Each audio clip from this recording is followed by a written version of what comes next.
तो प्यारे बच्चों, अब हम लोग स्टार्ट करने वाले हैं नीट का फिजिक्स का पेपर का सॉल्यूशन मैं आपके सामने लाने वाला हूं। ज़्यादा समय बिल्कुल ख़राब नहीं करेंगे और आइए आगे बढ़ते हैं। पेपर का लेवल मैं आपको फिर बता दूं, मॉडरेट था। पिछले साल के मुकाबले थोड़ा सा लेवल अपन इस पेपर का ज़्यादा कह सकते हैं, क्योंकि ये खेल सारा का सारा किसका है, टाइम फ्रेम का है। और मैं बता दूँ, जिन बच्चों ने पूरे के पूरे कोर्स को तवज्जो दी, ध्यान दिया, उनके नंबर बढ़िया आने वाले होंगे प्यारे बच्चों। तो आइए शुरू करते हैं, ज़्यादा समय ना खराब करते हुए। पहला सवाल, यस, ई एंड जी, ये पहला सवाल प्यारे बच्चों यूनिट और डायमेंशन से है, बेसिक सा सवाल है। यस, अगर अपन बात करें कि E and G respectively denotes energy and gravitational constant, तो आपसे कह रहा है ई बाई जी का रेशो बताइए। किसका रेशो बताना है? ई बाई जी का रेशो। तो प्यारे बच्चों, अगर अपन बात करते हैं ई की, यस, तो अगर हम बात करते हैं ई की, तो जो हमारे पास एनर्जी है, yes, that unit of energy is joule and it's dimension is ml2t-2। और बात करते हैं कैपिटल जी की, यस, हाँ बेटे, यस, कैपिटल जी की अगर हम बात करें तो फॉर्मूला होता है 132 का, है ना, mlt-113-2। और नहीं तो कैलकुलेट भी किया होगा कुछ बच्चों ने न्यूटन्स लॉ ऑफ ग्रेविटेशन से, F बराबर जी m1m2 अपॉन आर स्क्वायर लगा करके, yes, F into R square upon m1m2 कर दिया होगा। तो इससे प्यारे बच्चों ये मेरे पास आ जाएगा कैपिटल जी का। जल्दी से गैस लगाइए, बढ़िया गैस लगा रहे हैं, 2 पे चलने वाले हैं। अगर प्यारे बच्चों मैं यहाँ से ई बाई जी का रेशो निकालने वाला हूं, तो ई बाई जी का रेशो हो गया है, यस, ml2t-2 -1l3t-2। भावुक नहीं होना है, काटना नहीं है, जोड़ना है भाई। तो यह आ गया प्यारे बच्चों m2, यस, l-1 और t⁻0। यानी कि कौन सा ऑप्शन के साथ जाएंगे? सर मैं जाऊंगा ऑप्शन नंबर 2 के साथ। Yes, exactly. चलें प्यारे बच्चों, बढ़ते हैं अगले सवाल की तरफ। मुझे पता है ये बहुत आसान सवाल था, सब बच्चों ने कर लिया होगा। ओके, यस, इसके बाद अगले क्वेश्चन की बात करते हैं। हाँ, ये वाला क्वेश्चन था, किससे? एलसीआर सर्किट का सवाल था। जल्दी से फटाफट से गैस लगाइए, क्या आंसर आ रहा होगा इस एलसीआर सर्किट वाले सवाल का? यस यस यस, ऑप्शन आपके पास है 5 4√2, 5/√2 और 4 ओम, है ना भाई। चलो चलो चलो, ध्यान दें सब बच्चे ध्यान दें प्यारे बच्चों। ये एक एलसीआर सर्किट है। एलसीआर सर्किट का जो एक वेक्टर डायग्राम होता है, क्या ऐसे बना सकता हूं? ऊपर होता है VL माइनस VC, इधर क्या होता है प्यारे बच्चों? सर इधर होता है VR। क्या ये बात समझ में आ रही है? जो भी वैल्यूज प्यारे बच्चों आपको गिवन होती हैं, ऑलवेज रिमेंबर, ये आपके पास कौन सी वैल्यूज होती हैं? ये आपके पास VRMS वैल्यूज हैं। तो क्या आपको दिया है ये VL? Yes sir. ये क्या दिया प्यारे बच्चों? VC। एग्जैक्टली, ये क्या दिया है आपको? VR। और जब आप इसका रिजल्टेंट निकालते हैं, क्योंकि आपसे पूछ रहा है इंपीडेंस Z, धीरे बोलना है, ओके, धीरे बोल देते हैं भाई साहब, धीरे बोल देते हैं। आशा करता हूं समझ में आ रहा होगा, क्योंकि पहले कमेंट आ रहे थे सर स्लो चल रहा है, तो कोई बात नहीं, अब थोड़ा सा धीरे बता देता हूं प्यारे बच्चों। ये एक एलसीआर सर्किट का सवाल है। VL माइनस VC ये रहा, VR आपके पास ये रहा। जब आप इसका रिजल्टेंट निकालेंगे तो क्या प्यारे बच्चों जो V नेट आ जाएगा, क्या ये आ जाएगा VL माइनस VC का होल स्क्वायर प्लस VR का whole square. Is that clear? यहां पे फटाफट से इसकी वैल्यू पुट कर दो भैया। ये 40 है, ये 10 है, 40 में से गए 10। यस सर, 40 माइनस 10 का होल स्क्वायर। और ये मेरे पास VR कितना है? यस, बहुत समझदार थे भाई साहब। मैंने पहले ही कहा है सवाल भारी नहीं है, लेकिन कैलकुलेशन का सारा खेल है प्यारे बच्चों। जब आप इसे सॉल्व करेंगे तो क्या ये आपके पास आ जाएगा 50। Is that clear? इस क्वेश्चन में थोड़ा सा एक ट्विस्ट था। किस जगह पे ट्विस्ट था? अगर आप ध्यान से देखें प्यारे बच्चों, इस क्वेश्चन के अंदर ये जो वैल्यू आपको गिवन है 10√2, यहाँ छोटी छोटी गलती कर दी है कुछ बच्चों ने। ये एम्पलीट्यूड ऑफ द करंट है। ओके, अगर ये एम्पलीट्यूड ऑफ द करंट है तो उसका मतलब प्यारे बच्चों ये एक्चुअली, अगर आप ध्यान से देखें तो ये I0 है, और आपको चाहिए IRMS। तो क्या प्यारे बच्चों 10√2/√2 से छम्मा छम्मा हो गया। तो क्या मेरे पास कितना आ गया भाई? 10 आ गया। ये क्या है V नेट का? सर ये VRMS है। अब मुझे चाहिए इम्पीडेंस, तो क्या Z की वैल्यू को लिखने के लिए VRMS अपॉन IRMS कर देंगे। Yes sir. तो बेटे VRMS कितना कितना कितना? 50 बटे, हाँ जी, IRMS कितना प्यारे बच्चों 10, तो ये फिर छम्मा छम्मा हो गए। तो क्या आंसर कितना आ गया है, क्या 5 ओम आ गया है? Yes sir. अरे सर मैं 2 लगा के आया हूं, मुझे पता है गलती करी होगी कहीं ना कहीं। कितनी बार ये वाला सवाल रिपीट हुआ है आपकी टेस्ट सीरीज के अंदर। चलिए कोई बात नहीं, तो कौन सा ऑप्शन आएगा प्यारे बच्चों? सर इसका ऑप्शन आ जाएगा, yes 5 ohm is the correct answer. चलिए फटाफट से करते हैं अगला सवाल। जी हाँ प्यारे बच्चों, अगले सवाल की बात करते हैं। अरे भाई नोट्स में कितनी बार ये सवाल लिखवाया है। फ्रीक्वेंसी ऑफ ऑसिलेशन अलग बात है, काइनेटिक एनर्जी ऑफ ऑसिलेशन अलग बात है, पोटेंशियल एनर्जी ऑफ ऑसिलेशन अलग बात है। कुछ याद आ रहा है ना सब बच्चों को? Yes sir. सर मैंने तो उसका आंसर देखते ही लगा दिया था। क्या लगाया है इसका आंसर? सर इसका आंसर आएगा एक्चुअल में क्या 2n। कैसे आएगा सर 2n इसका आंसर? प्यारे बच्चों जो फ्रीक्वेंसी होती है, अगर अपन बात करें यहाँ n है, तो क्या n की जगह पे ओमेगा लिख लो, एक ही बात है, उससे कोई खास फर्क पड़ने वाला नहीं है। जब आप डिस्प्लेसमेंट की बात करते हैं तो इसको लिख सकते हैं simply a sin omega T, बिल्कुल लिख सकते हैं, है ना भाई। जब आप वेलोसिटी की बात लिख सकते हैं तो भी आप क्या लिख सकते हैं, a omega yes cos omega T. Acceleration को लिख सकते हैं minus a omega square sine omega T.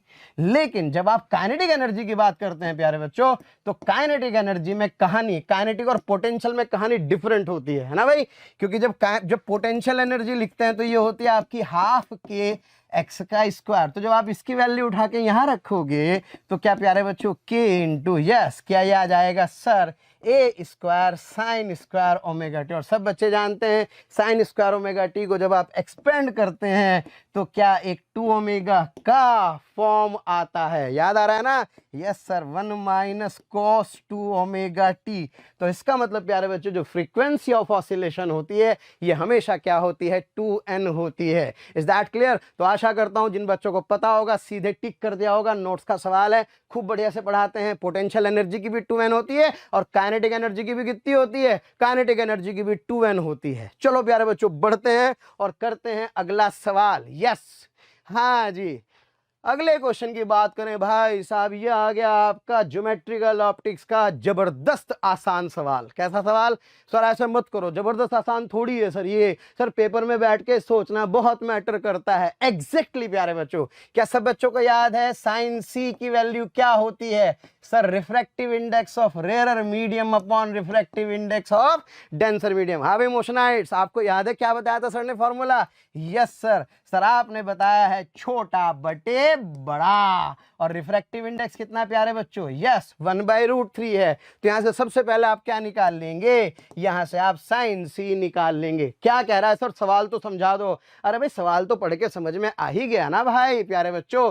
Find the value of the angle of emergence from the prism. Angle of emergence पूछ रहा है, यानी कि जब ये रे यहां से टकरा करके यहां जाएगी और बाहर निकलेगी तो उस समय आपसे एंगल ऑफ इमर्जेंस पूछ रहा है। तो प्यारे बच्चों साइन सी कितना आ गया है 1/√3। यहां थोड़ा सा लोचा है, यस हल्का सा याद होना चाहिए। जब आप इसे सॉल्व करते हैं तो जो आपका सी है यानी कि जो क्रिटिकल एंगल है प्यारे बच्चों, इस क्रिटिकल एंगल की वैल्यू लगभग 35 डिग्री आती है।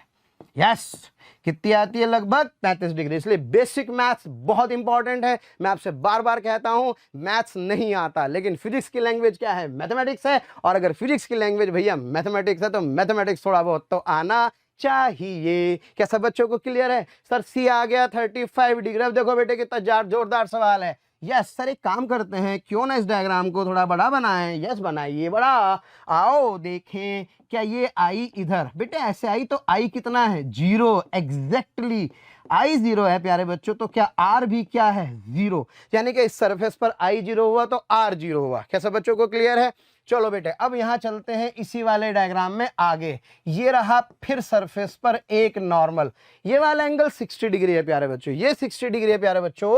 तो ये 60 होगा तो क्या ये एंगल 30 डिग्री होगा? Sir exactly. अगर ये एंगल 30 डिग्री है तो इसका मतलब क्या ये एंगल इस क्रिटिकल एंगल से कम है या ज्यादा है? सर ये वैल्यू 30 डिग्री की 35 डिग्री से कम है। अगर क्रिटिकल एंगल से वैल्यू कम है तो ये TIR शो नहीं करेगी। और अगर TIR शो नहीं करेगी प्यारे बच्चों तो क्या ये रे बाहर निकल जाएगी? यस सर, यानी कि ये अपने पाथ से थोड़ी सी डेविएट हो जाएगी। तो ये रहा प्यारे बच्चों E। Is that clear? और ये रहा एंगल ऑफ रिफ्रैक्शन इस सरफेस के लिए। चलिए फिर लगाते हैं एक बार स्नेल्स लॉ प्यारे बच्चों। यस, यहां से सब बच्चे जानते हैं ये कितना है सर, ये √3 है, तो क्या √3 इंटू साइन 30 डिग्री। ओके, हाँ जी प्यारे बच्चों, यानी कि सर अगर मैं बात करूं तो यहां से मेरे पास, हाँ जी, sine 30 degree into √3 Snell's law is equals to 1 into sine E. क्या सब बच्चों को क्लियर है? और ये कितना होता है? Yes sir, 1/2 √3/2 is equals to, बेटे ये कितना आ गया साइन, ओहो यहाँ √2 नहीं, ये तो केवल कितना आएगा, इतना। और क्या सब बच्चे जानते हैं ये कितना है सर? ये होगा साइन 60 डिग्री। तो मैं कह सकता हूं कि that angle of emergence is what, 60 degree. थोड़ा सा उस समय पे सोच पाना हल्का सा मैटर करता है, क्योंकि प्यारे बच्चों इंपॉर्टेंट ये नहीं है कि सवाल कैसा था, इंपॉर्टेंट ये है कि टाइम कैसा आपको मिल रहा है सॉल्व करने के लिए। तो कौन सा ऑप्शन सही होगा? बहुत सारे बच्चों को ऑप्शन आ रहा था, तो मेरे ख्याल से प्यारे बच्चों इसका जो ऑप्शन होगा that option 2 is the correct answer. चलिए बढ़ते हैं आगे और करते हैं प्यारे बच्चों अगला सवाल।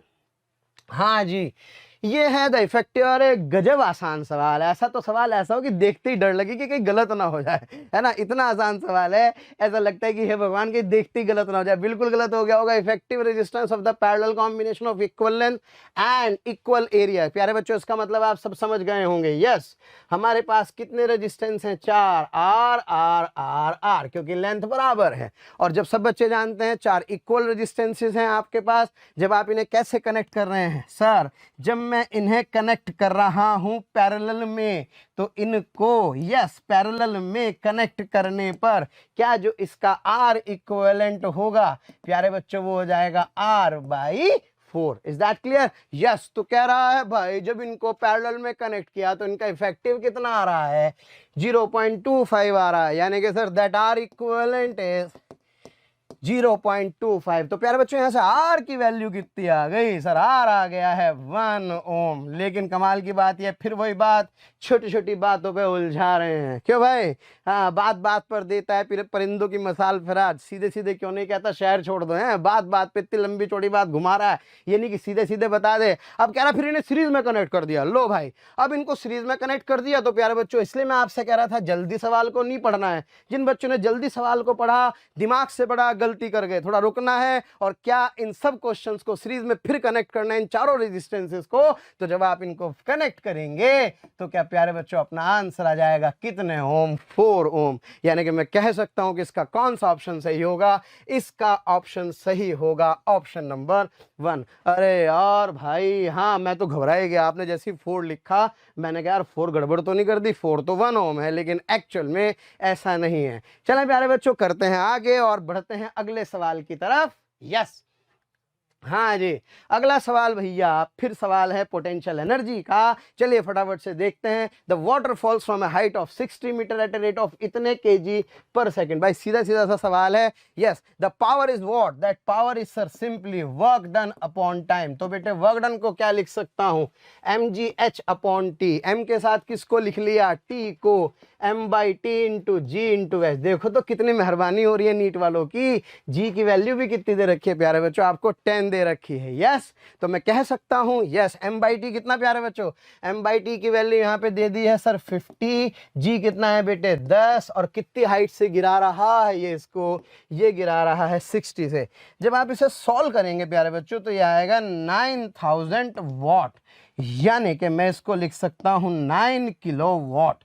लेकिन अब क्वेश्चन में थोड़ा सा ट्विस्ट दे दिया है। क्या कर दिया है? थोड़ा सा ट्विस्ट दे दिया है। क्या ट्विस्ट है? कि सर इसमें से फ्रिक्शन फोर्स कितनी एनर्जी खा जाता है? इसका 10% खा जाता है। फिर बेसिक बात, फिर बेसिक मैथ्स। आप हैं कि बेसिक मैथ्स से बचते रहते हैं, और एक ये बेसिक मैथ्स है जो आपको बार बार परेशान कर देता है। तो बेटे इस 9 किलोवाट का 10% निकाल लो तेजी के साथ, और 9 किलोवाट के 10% को किसमें से सब्ट्रैक्ट कर देंगे? 9 किलोवाट में से अगर माइनस कर देंगे then I will get the answer कितना? 8.1 किलोवाट। यस, तो किसका आंसर सही आया है? सबका आ गया। तो मैं कह सकता हूं कि इसका कौन सा ऑप्शन सही होगा प्यारे बच्चों? इसका 3rd ऑप्शन सही होगा। तो प्यारे बच्चों शुरू करते हैं अगला सवाल। आप ये आपके सामने जो क्वेश्चन आ रहा है ये क्वेश्चन मैग्नेटिज्म से है।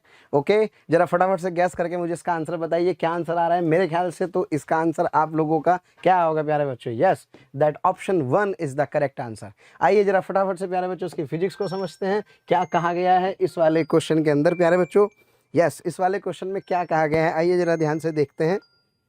हाँ जी, इस क्वेश्चन में आपसे कह रहा है, इस क्वेश्चन में आपको दे रखा है एक वायर, वायर के कारण जो मैग्नेटिक फील्ड होती है वो आप सभी जानते हैं कितनी होती है। किसी इनफाइनाइटली लॉन्ग वायर के कारण जो मैग्नेटिक फील्ड होता है प्यारे बच्चों, that magnetic field is yes mu naught upon mu naught I upon 2 pi R. Okay, yes, जहां पर ये परपेंडिकुलर डिस्टेंस प्यारे बच्चों आपको गिवन है, ये एक इलेक्ट्रॉन है, इस इलेक्ट्रॉन पर सीधे सीधे क्या पूछ रहा है आपसे? फोर्स पूछ रहा है। किसी चार्ज पार्टिकल पर फोर्स का एक्सप्रेशन क्या होता है?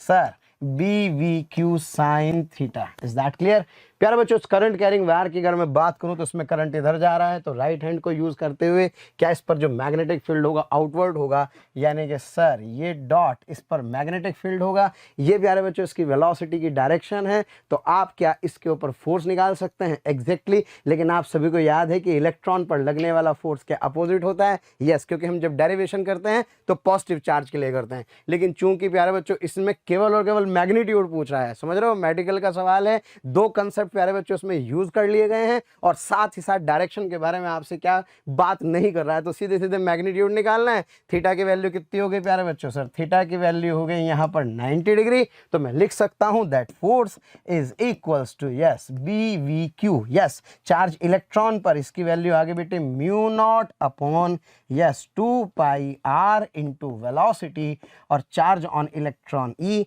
वैल्यूज आप इसके अंदर आराम से पुट करें और पुट करके इसका आंसर निकाल लें, you will get the answer 1। Okay, आशा करता हूं सॉल्व सब बच्चे कर ही लेंगे। यहां पर बस इतना ध्यान रखना है जो अपने को पता होना चाहिए भाई, म्यू नॉट अपॉन 4 पाई की वैल्यू क्या होती है? 10 to the power mu naught upon 4 pi की जो वैल्यू है प्यारे बच्चों 10 टू द पावर -7 यूनिट्स होती है। बस ये अगर हमें पता होगा तो सॉल्व करके आंसर आ जाएगा। चलिए बढ़ते हैं आगे, करते हैं अगला सवाल। ओके, हाँ जी, तो प्यारे बच्चों अगले क्वेश्चन की बात अगर हम लोग करें तो अगले क्वेश्चन में बहुत ही आसान सा सवाल है स्प्रिंग का। मैंने बार बार आपसे कहा था क्वेश्चन टफ बनता है जब कम समय होता है, और दो कंसेप्ट यहाँ पर यूज किए गए हैं। तो पहला तो सब लोगों को पता है, spring is stretched by 5 centimetre of a spring force, this the time period of the oscillation, है ना। एसएचएम का सवाल है टाइम पीरियड का, सब बच्चे जानते हैं अगर कोई स्प्रिंग ब्लॉक सिस्टम हो तो किसी भी स्प्रिंग ब्लॉक सिस्टम का जो टाइम पीरियड होता है, यस क्या प्यारे बच्चों, वो 2 pi under the root of m by K होता है। अगर तुम मिल जाओ कौन के, तो क्या टाइम पीरियड कैलकुलेट कर लेंगे हम। यस, और के की वैल्यू कैसे कैलकुलेट करनी है प्यारे बच्चों? के की वैल्यू कैलकुलेट करने के लिए आपको ये हिंट दिया गया है। क्या हिंट है भाई? यस सर, 5 सेंटीमीटर अगर मैं इसको खींच रहा हूं तो 10 न्यूटन का फोर्स लगता है, यानी कि मैं लिख सकता हूं F बराबर यस के x, that is the magnitude of the force जो कि स्प्रिंग का प्रोड्यूस होता है। यस प्यारे बच्चों, फोर्स की वैल्यू कितनी है? 10, ये मेरे पास आया के, और भाई एक्स है 5 सेंटीमीटर। ध्यान रहे 5 सेंटीमीटर को प्यारे बच्चों मीटर में कन्वर्ट करना ना भूलें। तो क्या यहां से किसकी वैल्यू निकल जाएगी? यहां से सर के की वैल्यू आ जाएगी। के की वैल्यू उठा करके प्यारे बच्चों यहां पे रख देंगे, एम आपको दिया गया है तो मैं टाइम पीरियड कैलकुलेट कर लूंगा। Is that clear? तो मेरे ख्याल से इसका जो आंसर है प्यारे बच्चों थोड़ा सा हल्का सा कैलकुलेटिव है, लेकिन अगर आपने इसकी कैलकुलेशन को भी बढ़िया से सॉल्व किया होगा तो आपका आंसर भन्नाट आ रहा होगा प्यारे बच्चों। यस, इसका आंसर आएगा yes that 0.628 second. Is that clear? चलें प्यारे बच्चों, फिर इसके बाद आगे बढ़ते हैं और करते हैं अगला सवाल। समझ में आ रहा है ना सबको, है ना? ज्यादा सॉल्व करने की जरूरत कहाँ है कैलकुलेशन वाइज। एफ बराबर क्या लिख दिया बेटे? के एक्स लिख दिया। यहां से मैंने किसकी वैल्यू निकाली? के की वैल्यू निकाली, और इस के की वैल्यू को उठा के यहां रख दिया। मुझे मास गिवन था तो मैंने क्या किया, टी की वैल्यू क्या कर ली प्यारे बच्चों? कैलकुलेट कर ली है। चलिए आगे बढ़ते हैं, करते हैं अगला सवाल। यस, हाँ जी, ये है एस्केप वेलोसिटी का सवाल प्यारे बच्चों। The escape velocity from the earth surface is v, and the escape velocity from the surface of another planet having the radius r is 4 times. Okay, yes, और कमाल की बात है मास, सेम मास एंड डेंसिटी, यानी कि same mass density, यानी कि प्यारे बच्चों रो की वैल्यू क्या आ रही है? सेम आ रही है। एस्केप वेलोसिटी का फॉर्मूला क्या सब बच्चों को याद है? Yes sir, that the formula of the escape velocity is 2gm/re।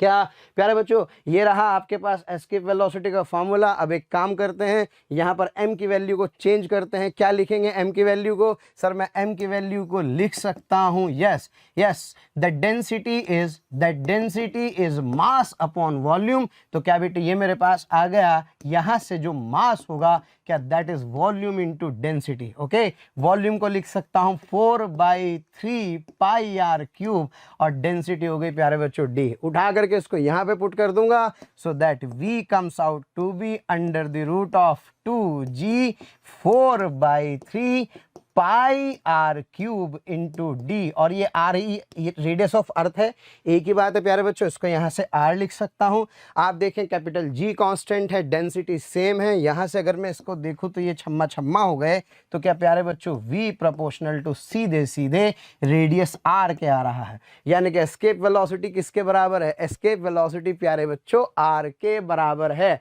अगर एस्केप वेलोसिटी आर के प्रोपोर्शनल आ रहा है तो इसका मतलब प्यारे बच्चों ये हुआ कि हमें सीधे सीधे रेडियस को देखना है। अब जरा बात करते हैं रेडियस की, तो क्या 4 times of the radius of earth है? यस। तो सर इसका मतलब अगर मैं इसको 4 कर दूंगा प्यारे बच्चों 4 टाइम, तो ये वाला फैक्टर भी कितने टाइम हो जाएगा? ये वाला फैक्टर भी 4 टाइम्स हो जाएगा। तो मैं कह सकता हूं कि इसका ऑप्शन कौन सा सही होगा? सर इसका ऑप्शन 1 करेक्ट होगा। Is that clear? तो आशा करता हूं प्यारे बच्चों, बहुत बहुत शुभकामनाएं। यह आंसर भी आपने ठीक ही कर दिया होगा। चलिए करते हैं अगला सवाल। यस, हाँ जी, next question. Yes, a lens of भाई, इसमें जो है बहुत ट्रिक खेली, थोड़ी सी ट्रिक खेल दी है इस क्वेश्चन के अंदर। एक ही ऑप्शन में बहुत सारे ऑप्शन पढ़ा दिए हैं, है ना। सब बच्चे जानते हैं जब एस्ट्रोनॉमिकल टेलीस्कोप की बात करते हैं तो क्या एस्ट्रोनॉमिकल टेलीस्कोप का डायमीटर बड़ा बनाया जाता है, और अगर डायमीटर बड़ा बनाया जाता है, ये क्वेश्चन काफ़ी बच्चों का गड़बड़ हुआ होगा, मुझे पूरा पूरा पता है, क्योंकि इसमें एक ही क्वेश्चन में सारे के सारे ऑप्शन अलग अलग तरह से पूछ लिए गए हैं। हमें ध्यान ये रहा होगा कि लार्ज अगर आप अपर्चर यूज करते हैं तो ज्यादा रेज कलेक्ट करता है। जब ज्यादा रेज कलेक्ट करता है प्यारे बच्चों, तो इसका मतलब जो आपकी इमेज है उसकी इंटेंसिटी क्या होती है? उसकी इंटेंसिटी ज्यादा होती है, ब्राइट होती है। लेकिन अगर आपने इसके और ऑप्शन नहीं पढ़े हैं और गलती से पहला ऑप्शन टिक कर दिया है तो गड़बड़ कर दिया है। क्यों? क्योंकि कहीं ना कहीं ये आपसे रिजॉल्विंग पावर के बारे में भी पूछ रहा है ना प्यारे बच्चों। क्योंकि जो रिजॉल्विंग पावर है, रिजॉल्विंग पावर का जिक्र किया गया है इसके कौन से ऑप्शन में? अगर आप ध्यान से देखें, a large aperture provides a better resolution. Yes, इसलिए थोड़ा सा इस क्वेश्चन के गलत होने की संभावना है प्यारे बच्चों।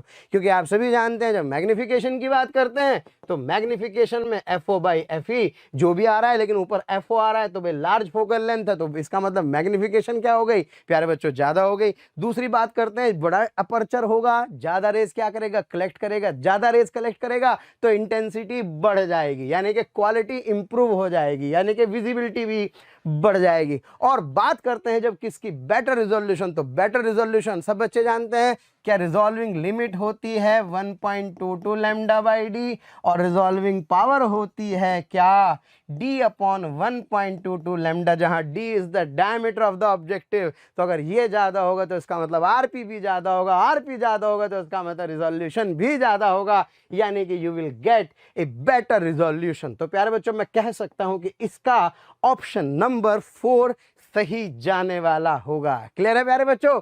चलिए बढ़ते हैं आगे, करते हैं अगला सवाल। 1 मिनट भी 1 सेकंड भी आपका व्यर्थ नहीं करेंगे और आगे बढ़ेंगे और अगले सवाल को प्यारे बच्चों डिस्कस करेंगे। होप सो सब बच्चों को समझ में आ गया होगा। लार्ज अपर्चर ज्यादा रेज को क्या करता है? कलेक्ट करता है, जिससे इंटेंसिटी बढ़ जाती है ना। फोकल लेंथ ज्यादा है तो मैग्निफिकेशन ज्यादा होगा। और प्यारे बच्चों जो एक इंपॉर्टेंट बात, रिजोल्यूशन की बात करते हैं, तो रिजोल्यूशन के लिए हम कैपिटल डी वाला जो टर्म है जो यहां से देख रहे हैं वो भी हमें बहुत सीधे सीधे समझ में आ रहा होगा। चलिए बढ़ते हैं आगे, करते हैं अगला सवाल। यस, हाँ प्यारे बच्चों अगले सवाल की बात करते हैं। ये सवाल यूनिट डायमेंशन का बेसिक सा सवाल है। आइए फटाफट से ध्यान दें, जरा गैस करें प्यारे बच्चों इसका आंसर आपका क्या आ रहा होगा। सर मेरा तो इसका आंसर आ रहा है कौन से वाला, जल्दी से बताइए। इसका आंसर आ रहा होगा प्यारे बच्चों 112, यानी कि ये इसका आंसर होगा। क्लियर है?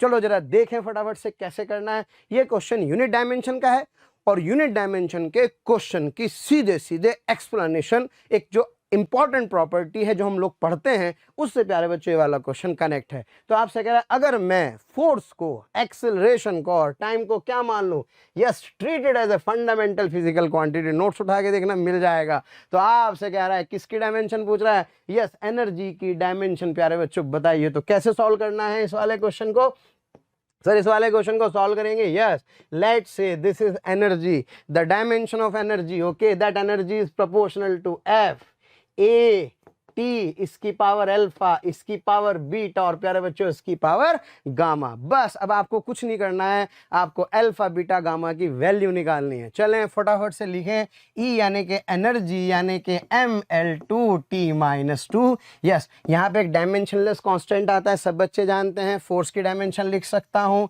mL2 टू दी पावर प्यारे बच्चों अल्फा, यस। ए क्या है प्यारे बच्चों, एक्सेलरेशन, एक्सेलरेशन बोले तो LT-2 to the power beta, और टाइम बोले तो T यानी कि प्यारे बच्चों इसकी पावर कितनी हो गई, गामा। सबको इकट्ठा कर दीजिए, मास को मास के साथ, लेंथ को लेंथ के साथ और टाइम को टाइम के साथ, है ना भाई, यस। तो प्यारे बच्चों मैं कह सकता हूं कि mL2T-2 is equals to, yes, m को भैया एक साथ लो, m कहीं नहीं है, बस केवल यहाँ है, तो क्या m की पावर कितनी आ गई, अल्फा। सेम बेस पर पावर ऐड हो जाती हैं, l की पावर अल्फा, l की पावर बीटा, 1 1 है, यानी कि l की पावर अल्फा प्लस बीटा। अब बात करते हैं t की, क्या t की -2 अल्फा यहाँ, -2 बीटा यहाँ, यानी कि sir -2 alpha -2 beta plus gamma, ठीक है ना प्यारे बच्चों। अब कंपेयर कर दीजिए फटाफट से, m की पावर 1, जिसका कोई नहीं होता बेटे उसका 1 होता है ना भाई। तो यहाँ से प्यारे बच्चों अल्फा की वैल्यू कितनी आ गई,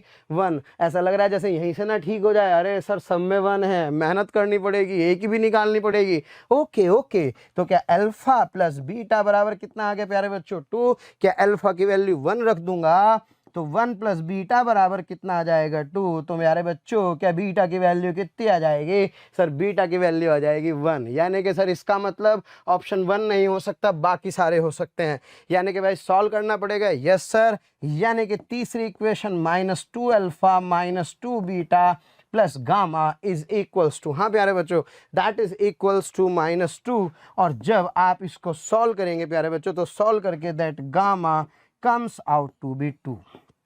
ओके, यानी कि अल्फा आ चुका है, बीटा आ चुका है, गामा आ चुका है। फटाफट से भाई वैल्यू पुट कर दो यहाँ पर। तो सर मैं कह सकता हूँ कि इसका कौन सा ऑप्शन सही होगा, इसका प्यारे बच्चों ऑप्शन 3 सही होगा। Is that clear. कहना चाहूँगा उस पेपर के लिहाज से, नीट के पेपर के लिहाज से टाइम कंज्यूमिंग है, टाइम तो खाएगा ही खाएगा। तो मैं कह सकता हूँ कि ये क्वेश्चन थोड़ा सा ईजी तो नहीं रहा है।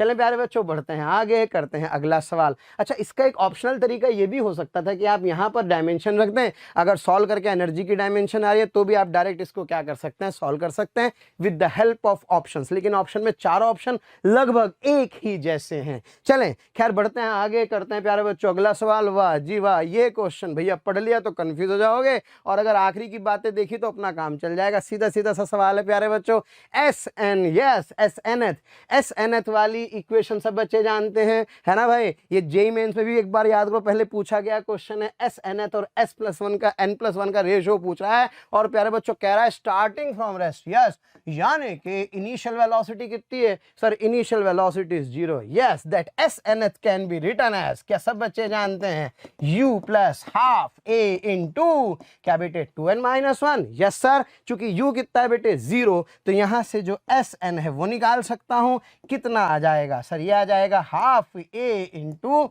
2n-1। यस, टाइम बचाते हैं, सीधे सीधे क्या यहाँ पर n+1 लिख देते हैं। यस सर, कुछ नहीं करना बेटे, n की जगह n+1 रख देना है। तो सर ये आ जाएगा ½ a एज इट इज है, क्या बेटे 2 इंटू n+1, क्या प्यारे बच्चों -1 आ जाएगा। यस, और क्या सिंपल ½ a से प्यारे बच्चों ½ a छम्मा छम्मा हो गए, तो क्या ये मेरे पास आ गया 2n-1। और ये कितना आएगा सर, ये मेरे पास आएगा 2n+2।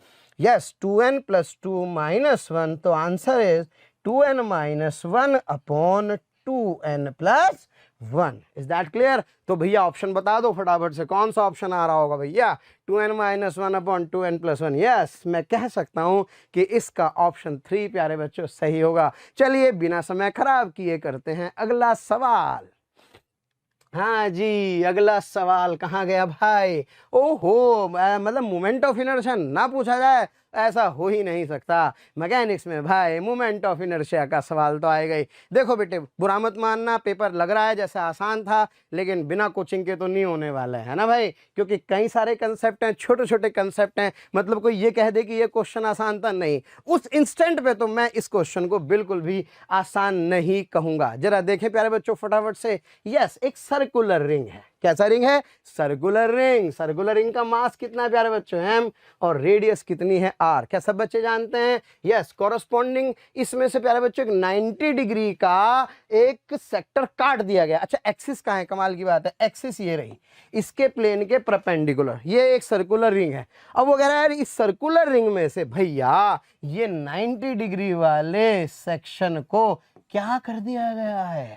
सर, इसको रिमूव कर दिया गया है। इसका मतलब कहानी क्या कुछ इस प्रकार होगी। यस सर, क्या कहानी कुछ इस प्रकार होगी? एग्जैक्टली प्यारे बच्चों, यानी कि ये वाला सेक्शन रिमूव कर दिया गया है। अब आपसे कह रहा है भैया, अगर इसका मोमेंट ऑफ इनर्शिया कितना हो, आई डैश, और इसका मोमेंट ऑफ इनर्शिया बिना काटे कितना हो, आई, तो आई और आई डैश का साकिना का बताओ, यानी कि आई और आई डैश में क्या रिलेशन होगा प्यारे बच्चों? तो इसका मतलब करते हैं फटाफट से सवाल। सब बच्चे जानते हैं कि रिंग का जो मोमेंट ऑफ इनर्शिया होता है प्यारे बच्चों, yes, that moment of inertia of the ring is about this axis is simply mr square. Is that clear? और प्यारे बच्चों आपको पढ़ाया भी गया है, अगर ये कोई सेक्टर हो, कोई पार्ट भी हो, तो भी उसका मोमेंट ऑफ इनर्शिया, अगर इसका मास m है, रेडियस r है, तो भी प्यारे बच्चों उसका मोमेंट ऑफ इनर्शिया mr² ही होता है। ये एक बेसिक सा लॉ है, सब बच्चे जानते हैं। अब भैया ये mr² हो गया। अब जरा बताओ कितने पार्ट बचे? सर, इसमें से बचे मेरे पास 3 पार्ट। एग्जैक्टली कितने पार्ट? 3। तो क्या इसका मास m/4, इसका मास m/4, इसका मास m/4, तो टोटल मास कितना प्यारे बच्चों? Sir 3m/4 into R square से क्या नया मोमेंट ऑफ इनर्शिया आ जाएगा? बिल्कुल, ये सेक्टर कैसा भी हो, सबका मोमेंट ऑफ इनर्शिया प्यारे बच्चों यही आता है। यस, क्लियर हो गई बात? तो प्यारे बच्चों मजा आने वाला है। ये आई डैश है और ये भैया आई है। आइए जरा इनको कंपेयर कर देते हैं। तो क्या this I dash is equals to, yes sir, this is 3/4 times of mr², और ये प्यारे बच्चों आई होगा। तो क्या I dash is 3/4 times of I. तो स्टूडेंट्स इसकी वैल्यू पूछ रहा है, तो सर इसकी वैल्यू आ जाएगी कितना? सर इसकी वैल्यू आ जाएगी 3/4। प्यारे बच्चों, आज का पेपर डिस्कशन उन बच्चों के लिए एक सबक है जिन बच्चों को अभी तैयारी करनी है, क्योंकि ध्यान रहे ये जो हम हवाबाजी में बेसिक बेसिक बेसिक बेसिक बहुत ज़्यादा बेसिक करते हैं, बहुत ज़्यादा बेसिक से प्यारे बच्चों कुछ होने वाला नहीं है। Is that clear? चलिए बढ़ते हैं आगे और करते हैं अगला सवाल। अच्छा भैया, इसका ऑप्शन तो बता दो भैया। इसका ऑप्शन भैया 2 सही होगा भैया। चलें करते हैं अगला सवाल। यस, ये क्वेश्चन वैसे देखो अगर किसी ने बड़े मेथड से कर लिया होगा भैया तो लग जाएगी लंका, वरना तो एक लाइन का सवाल है। क्या करना है? कुछ नहीं कह रहा है सर, वो आपसे कह रहा है 3 रजिस्टर्स हैविंग इतने इतने इतने, i3 और i1 का रेशियो पूछ रहा है प्यारे बच्चों। किसका रेशियो पूछ रहा है?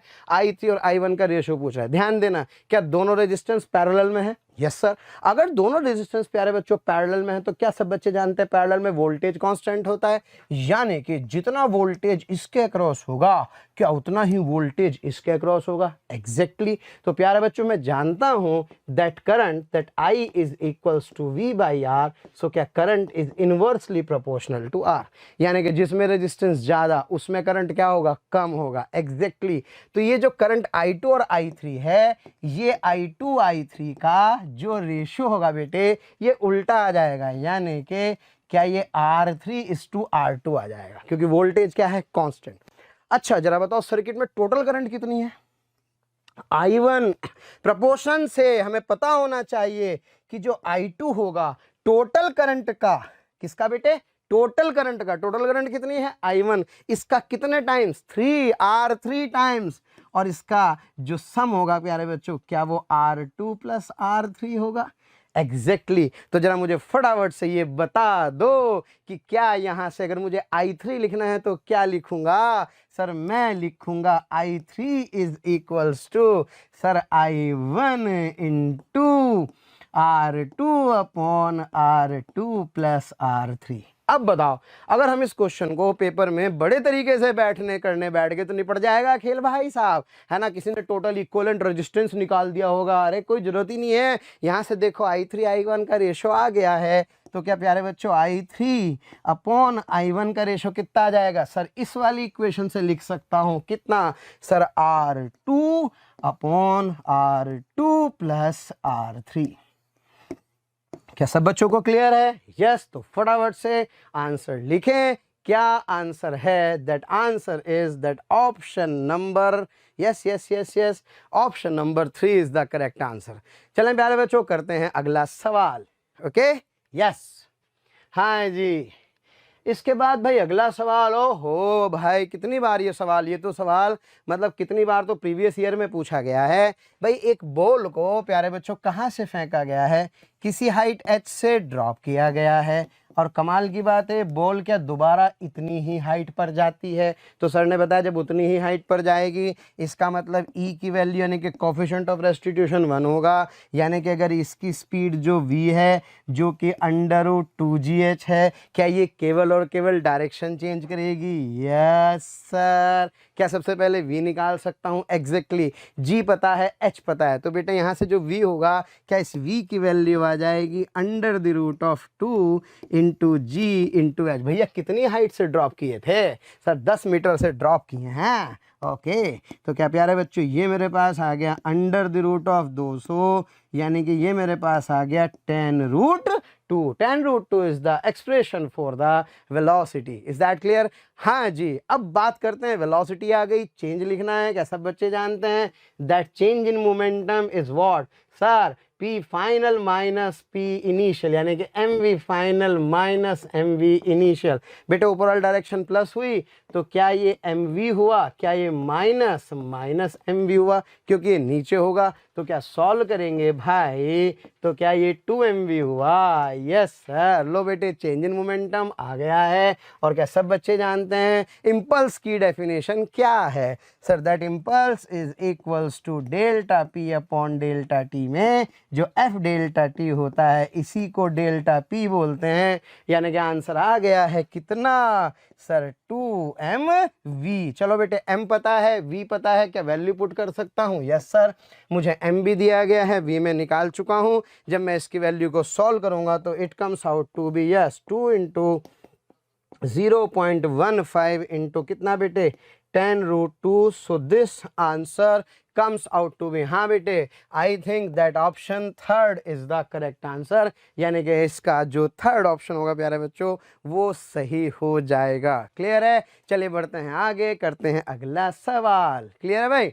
चलें चलें चलें चलें चलें। यस। ओहो, ये क्वेश्चन थोड़ा सा मिक्स क्वेश्चन था, ये क्वेश्चन था थोड़ा सा मिक्स क्वेश्चन था। देखें बेटे फटाफट से, ये थोड़ा सा हल्का सा, मैं आपसे क्या कह रहा हूँ, सवाल कभी भारी नहीं होता, अननेसेसरी आपका टाइम खराब कराया जाता है। जैसे मनी हिस्ट के अंदर आपने देखा होगा, जो मनी हिस्ट चल रहा था उसमें प्रोफेसर क्या करता है? रकेल का टाइम खराब कराता है। ऐसे ही आपका भी यही हो रहा है, पूरा का पूरा आपका टाइम जबरदस्त खराब होने वाला था, क्योंकि सवाल के अंदर क्या कर दिया गया? आपको उलझा दिया गया है। समझ रहे हैं आप लोग? कितने सारे सवाल प्यारे बच्चों आपके, इतना सवाल भारी नहीं है लेकिन सवाल के अंदर क्या कंसेप्ट उलझा दिए गए। एग्जैक्टली, कभी सर्कुलर में ले जाता है, फिर कहता है हाथ क्या भैया प्रोजेक्टाइल में आ जाओ। तो जरा देखें फटाफट से प्यारे बच्चों, ए particle moving in a circle of radius r with a uniform speed takes a time capital T to complete one revolution. Okay, if this particle were projected with the same speed at an angle theta to the horizontal, the maximum height attained is equal to 4r, then the angle of projection पूछ रहा है। कमाल की बात है, option देख के तो भैया हवा खराब हो जाए, लेकिन एक्चुअल में ऐसा बिल्कुल भी नहीं है। चलो जी फटाफट से सबसे पहले सर्कल का कंसेप्ट लगाते हैं। माना रेडियस कितनी है प्यारे बच्चों? r कितनी स्पीड से जा रहा है? v से। तो एक चक्कर में लगने वाला समय सब बच्चे जानते हैं क्या? 2πr/v होगा। Is that clear? ऑप्शन में कैपिटल T आ रहा है भाई, तो एक काम करते हैं, यहाँ से v को लिख लेते हैं 2πr/t। सही है भाई? चलो जी, अब सवाल हुआ प्यारे बच्चों प्रोजेक्टाइल का। यस, और प्रोजेक्टाइल में सब बच्चे जानते हैं इतनी ही स्पीड से, यस, सेम स्पीड से किसी एंगल थीटा पर फेंका गया है, तो ये है इसकी मैक्सिमम हाइट, और that maximum height is equals to what? 4r, भावुक नहीं होना है। यहाँ पे r रेंज नहीं है बल्कि भैया r क्या है, रेडियस है। क्लियर है प्यारे बच्चों? बस भैया अपना काम हो गया। h is equal to 4r में। अच्छा, मैक्सिमम हाइट का फॉर्मूला क्या सब बच्चे जानते हैं प्रोजेक्टाइल में? Sir exactly the maximum time का प्रोजेक्टाइल होगा भैया, yes, that maximum height is v square sine square theta, क्या बेटे, divided by 2g। Yes sir, exactly. तो बेटे v की वैल्यू उठा करके अपने को यहाँ रखनी है और h को किसके बराबर कर देना है, h को 4r के इक्वल रख देंगे भाई, तो काम हो जाने वाला है ना भाई? तो यानी कि थोड़ा सा मैथमेटिक्स है। आइए फटाफट से प्यारे बच्चों उस मैथमेटिक्स को निपटाते हैं। यानी कि v square sine square theta by 2g, h को लिख सकता हूँ बेटे 4r और v स्क्वायर की वैल्यू, हाँ जी, यहाँ से ये sine square theta by 2g हो गया बेटे, और v की वैल्यू कितनी सर, 2 पाई r अपॉन t का होल स्क्वायर। अब भैया फिजिक्स तो हो गई खत्म, अब बची क्या, अब बची भैया मैथमेटिक्स की बातें। और मैथमेटिक्स में सीधे सीधे क्या निकालना है, साइन थीटा। तो आशा करता हूँ अब अपने आप सॉल्व कर देंगे। मैं आपको बता देता हूँ इसका आंसर करेक्ट होगा प्यारे बच्चों 1, that 1 is equals to, yes, sine inverse 2gt divided by pi square r की पावर 1/2। इज दैट क्लियर प्यारे बच्चों? इस सवाल में, क्वेश्चन में जो दिया हुआ है, वो जो पेरेंट न्यूक्लियस है उसका मास नंबर है 240 और ब्रेक होने से जो बन रहे हैं वो 120 के बन रहे हैं। तो x से y और z बन रहा है, इसका मास नंबर 240 दिया हुआ है, इसका मास नंबर 120 दिया हुआ है, इसका भी 120 दिया हुआ है। लेकिन जो ओरिजिनल न्यूक्लियस है उसका एवरेज बाइंडिंग एनर्जी 7.6 दिया हुआ है और जो प्रोडक्ट्स हैं उनका एवरेज बाइंडिंग एनर्जी 8.5 दिया हुआ है। और उन्होंने पूछा है कि कितनी एनर्जी, बाइंडिंग एनर्जी की में गेन आएगा यहाँ पर, तो हमारा गेन इन बाइंडिंग एनर्जी आ जाएगा, gain in binding energy equal to 240 into 8.5 minus 240 into 7.6 और आंसर बच्चों हमारा आएगा मेगा इलेक्ट्रॉन वोल्ट में। तो ये हो जाएगा 240 इंटू 8.5 माइनस 7.6, यानी हो जाएगा 0.9 मेगा इलेक्ट्रॉन वोल्ट। तो इस तरीके से इस क्वेश्चन का सही जवाब हो जाएगा प्यारे बच्चों 216 मेगा इलेक्ट्रॉन वोल्ट। तो इस क्वेश्चन का सही जवाब जाएगा 216 mega electron volt. I hope easy question था, आप सभी बच्चों का सही हुआ होगा। Number of photons per second on an average emitted by the source of monochromatic light of wavelength 600 nanometre. बच्चों डेटास पर ध्यान रखें, 600 नैनोमीटर दिया हुआ है वेवलेंथ लाइट का। When it delivers the power of 3.3 into 10 raised to power minus 3 watt। बच्चों power होता है energy by time. Energy, total energy is number of photons multiplied by energy of each photon upon T. Energy of photon can be written as Sc by lambda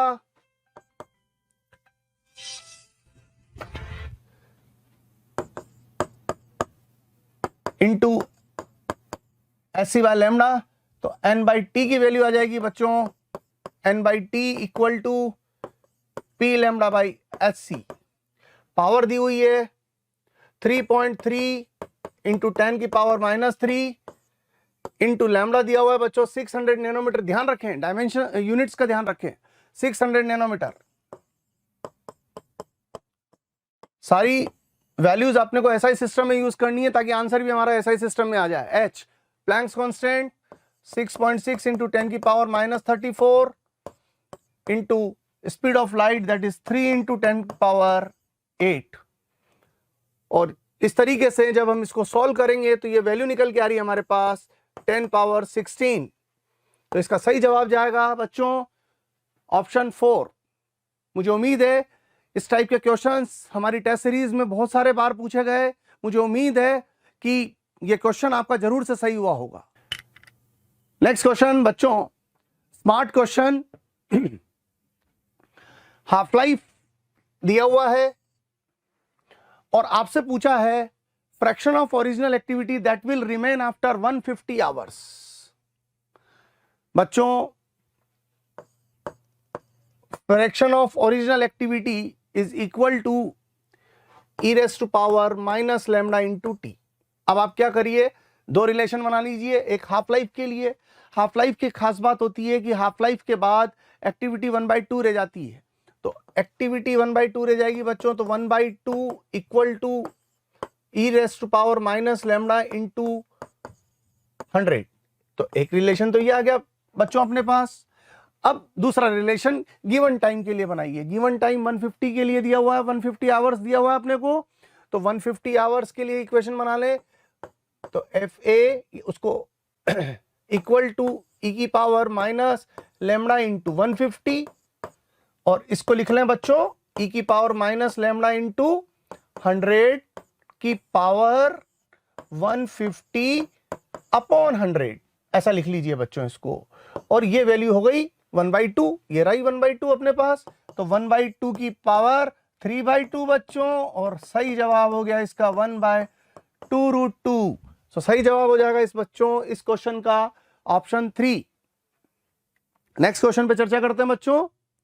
मुझे पता है जल्दी से जल्दी आप लोगों की उत्सुकता यह है कि सर आंसर बताइए, आंसर क्या आएगा, क्योंकि मैं समझ सकता हूं दिन में इतने प्रेशर में आप एग्जाम देके आए हैं, तो आपको आंसर जानने की उत्सुकता है।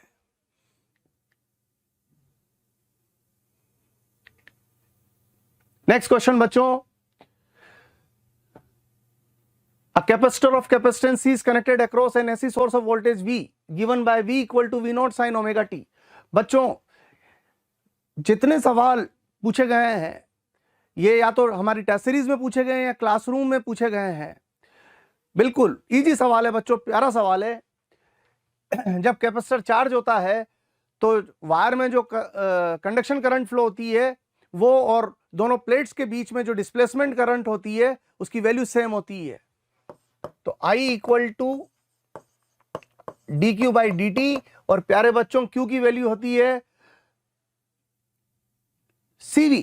तो ये हो गया D by D T of CV, और C कैपेसिटेंस है जो कि फिक्स रहेगा तो बाहर ले लें उसको, dV बाई डी टी, और V का डिफरेंशिएशन करेंगे बच्चों तो V ओमेगा बाहर आ जाएगा और साइन कोस में कन्वर्ट हो जाएगा। तो ये हो जाएगा प्यारे बच्चों C into V naught into omega into cos omega T. तो हमारे सवाल का सही जवाब हो जाएगा बच्चों सेकंड ऑप्शन। आसान सवाल, मुझे उम्मीद है ये सवाल आप लोगों का सही हुआ होगा। नेक्स्ट क्वेश्चन पे चर्चा करते हैं बच्चों।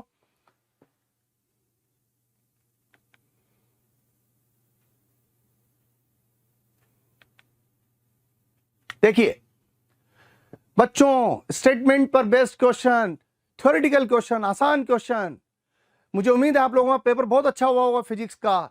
अगर आप लोगों ने मेरे लेक्चर्स को ध्यान से सुना हो तो आपको पेपर देते वक्त फील आया होगा कि जो पढ़ाया था वही पेपर में पूछा गया है। देखिए, consider the following statements and be identify the correct answer. बड़ा प्यारा सवाल। देखिए, जीना डायोड की खास बात होती है बच्चों, it is use as a voltage stabiliser, और इसको रिवर्स बायस में यूज करते हैं। तो जीना डायोड रिवर्स बायस साफ लिखा है, वोल्टेज रेगुलेटर, वेरी गुड। तो ट्रू हो गया ये तो बच्चों, ट्रू, ये हो गया ट्रू। और अब आती है बात पोटेंशियल बैरियर की, लेकिन उन्होंने मेंशन नहीं किया कि ये सिलिकॉन है या जर्मेनियम है। अपने को पता है सिलिकॉन के लिए होता है अबाउट 0.7 वोल्ट और जर्मेनियम के लिए होता है अबाउट 0.2 वोल्ट 0.3 वोल्ट। तो बच्चों, अगर जर्मेनियम के लिए बात करें तो ये स्टेटमेंट सही है, लेकिन सिलिकॉन के लिए बात करें तो ये स्टेटमेंट रॉन्ग है, और उन्होंने मेंशन नहीं किया है कि ये है किसके लिए। इसलिए जब तक मेंशन नहीं करेंगे तो हम कैसे कह सकते हैं कि 0.1 से 0.3 में ही होगा। तो इसलिए मैं इस स्टेटमेंट को फॉल्स स्टेटमेंट की तरह लूंगा, तो ये फॉल्स होगा। तो यहां पर ट्रू एंड फॉल्स, तो ट्रू एंड फॉल्स का सही तो ये हो जाएगा ऑप्शन 4, करेक्ट एंड इनकरेक्ट। अगले क्वेश्चन पे चर्चा करते हैं प्यारे बच्चों।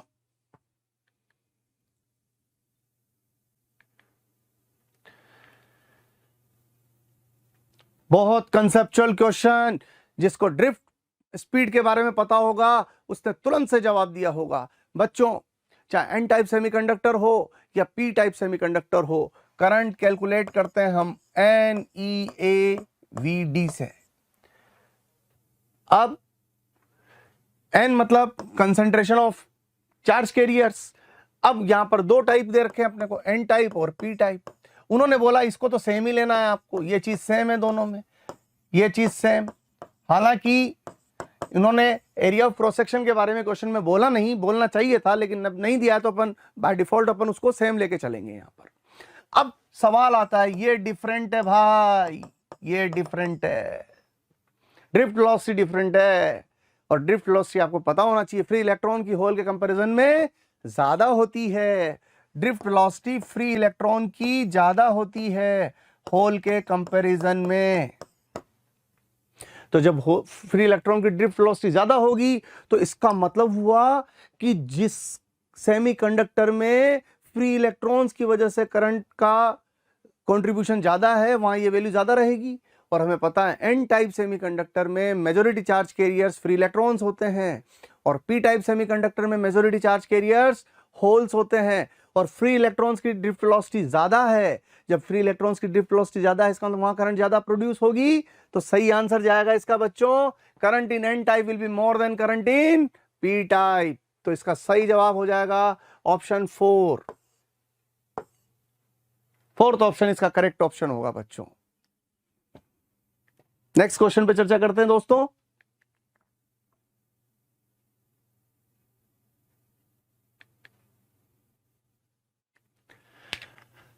A dipole is placed in an electric field as shown. In which direction will it move? वाह जी वाह, क्या बढ़िया कंसेप्चुअल सवाल पूछा है। जोरदार पेपर आया आपकी बार बच्चों फिजिक्स का। जो बच्चे तैयारी करके गए हैं ना उनको बहुत बेनिफिट होने वाला है। लॉलीपॉप टाइप क्वेश्चंस नहीं हैं, कंसेप्चुअल क्वेश्चंस हैं। जिस बच्चे ने ईमानदारी से मेहनत की है उसी को फायदा होने वाला है। देखिए प्यारे बच्चों, देखिए यहां पर आप देखिए जैसे जैसे इधर की तरफ जा रहे हैं फील्ड लाइंस कम होती चली जा रही हैं। तो फील्ड लाइंस कम होती चली जा रही हैं, इसका मतलब क्या हुआ कि फील्ड वीक होता चला जा रहा है। तो यहाँ फील्ड कम है, यहाँ फील्ड ज्यादा है, यहाँ फील्ड कम है, यहाँ फील्ड ज्यादा है। यहाँ अपन मान लेते हैं फील्ड E1, यहाँ फील्ड मान लेते हैं अपन E2। अब आप सोचो इस पर फोर्स लगेगा प्लस Q माइनस Q, इस पर फोर्स लगता है फील्ड की डायरेक्शन में, तो यहां पर फोर्स हो जाएगा F1, इस पर फोर्स, और इस पर फोर्स हो जाएगा F2। और ऑब्वियसली यहां फील्ड ज्यादा है, E1 ग्रेटर देन E2 है, तो F1 ग्रेटर देन F2 हो जाएगा। तो नेट फोर्स किधर की तरफ आ रहा है बच्चों, राइट साइड में, इसलिए ये राइट में मूव करेगा बच्चों। लेकिन अब उन्होंने क्वेश्चन पोटेंशियल एनर्जी की फॉर्म में पूछा है, तो मूव तो ये राइट में करेगा, एक बात तो तय हो गई।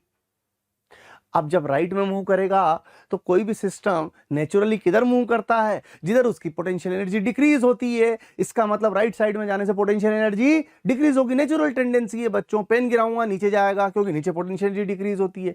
कोई भी सिस्टम नेचुरली किधर शिफ्ट करेगा, जिधर उसका पोटेंशियल एनर्जी वीक होगा। तो यहां पर हमारा सही जवाब हो जाएगा towards the right as its potential energy will decrease. तो इसका सही जवाब जाएगा बच्चों ऑप्शन 3। नेक्स्ट क्वेश्चन पे चर्चा करते हैं प्यारे बच्चों।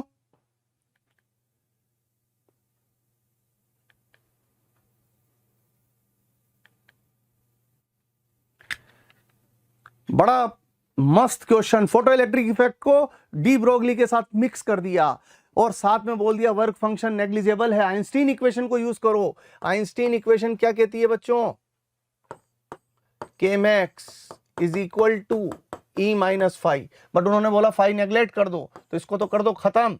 तो Kmax क्या होता है बच्चों, अब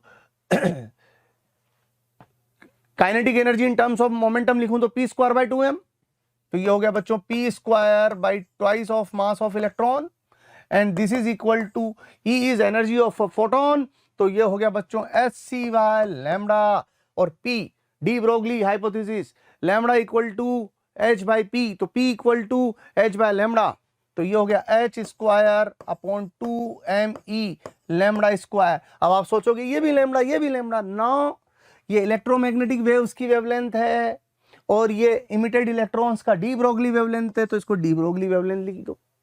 ये हो गया दोस्तों SCy लैम्डा। तो ये चला गया, आपसे क्वेश्चन में पूछा ये, तो इसका सही जवाब हो जाएगा lambda equal to 2mc upon h into lambda square de Broglie. तो ये सही जवाब हो जाएगा इसका option 4, 2mc by h into lambda de Broglie square. Next question पे चर्चा करते हैं।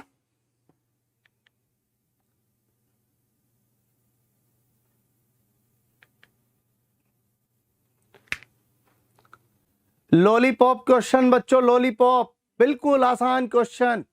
मुझे उम्मीद है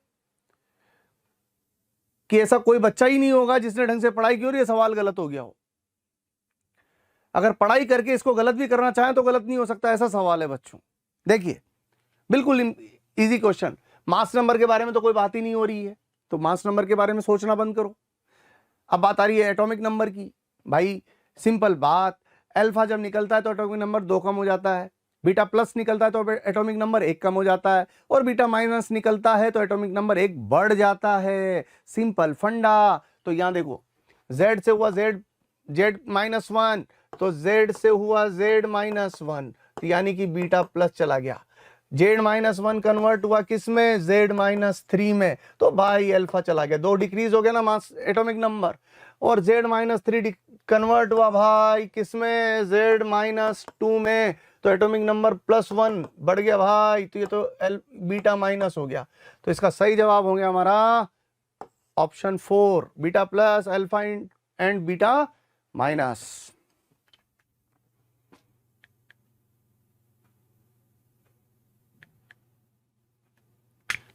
नेक्स्ट क्वेश्चन बच्चों, बड़ा प्यारा क्वेश्चन, बहुत जोरदार क्वेश्चन पूछा है बच्चों।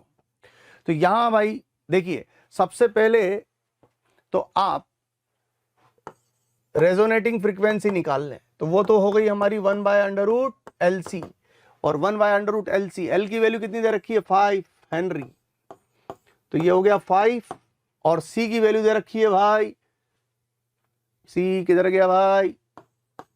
80 माइक्रोफेराड,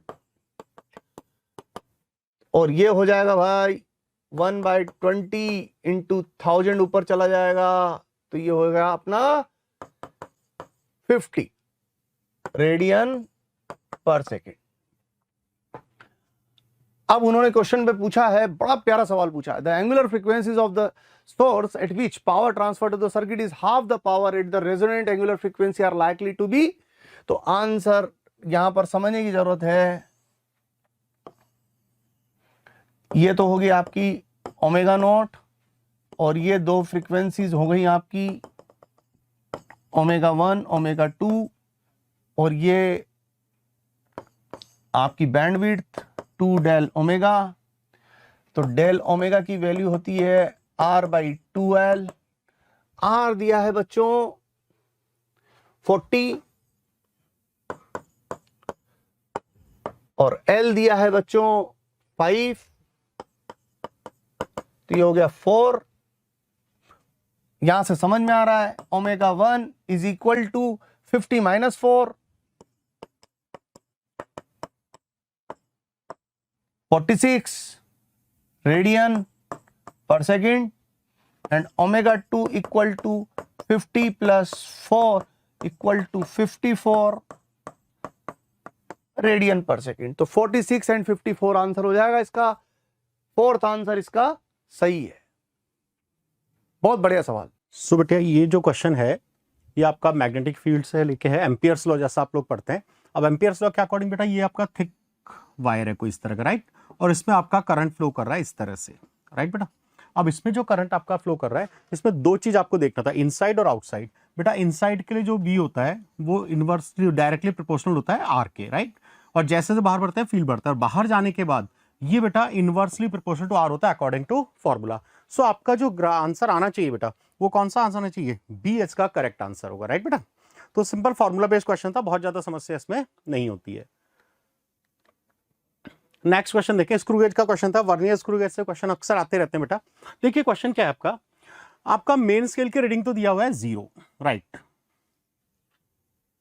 आपका मेन स्केल की रीडिंग दिया हुआ है 0 और साथ में 52 डिवीजन इसका सर्कुलर का डिवीजन। सबसे पहले बेटा हम इसका लीस्ट काउंट कैलकुलेट करें। राधे राधे राधे राधे प्रशांत बेटा, अगर लीस्ट काउंट कैलकुलेट करें तो लीस्ट काउंट का वैल्यू कितना होगा बेटा, 1 mm divided by circular scale division, that is 100, यानी 0.01 mm। सेंटीमीटर में कन्वर्ट करें तो 0.001 सेंटीमीटर। ये मुझे लीस्ट काउंट इसका मिल गया। राधे राधे बेटा, राधे राधे, ये आपका लीस्ट काउंट मिल गया इसका। अब क्या करना चाहिए बेटा, रीडिंग देखा जाए, क्योंकि जीरो एरर की बात नहीं किया तो क्वेश्चन थोड़ा सा और सिंपल हो गया। अब रीडिंग की अगर बात करें तो फाइनल रीडिंग जो आपकी आती है अकॉर्डिंग टू फॉर्मूला, अगर हम बात करें तो फाइनल रीडिंग आपकी क्या होती है, मेन स्केल का reading plus n into least count. ये आपका करना था बेटा। मेन स्केल की रीडिंग बेटा आपको दिया हुआ है 0 mm, सेंटीमीटर में भी 0 ही रहेगा, प्लस लीस्ट काउंट कितना बेटा, सॉरी n का वैल्यू 52 और लीस्ट काउंट 0.001।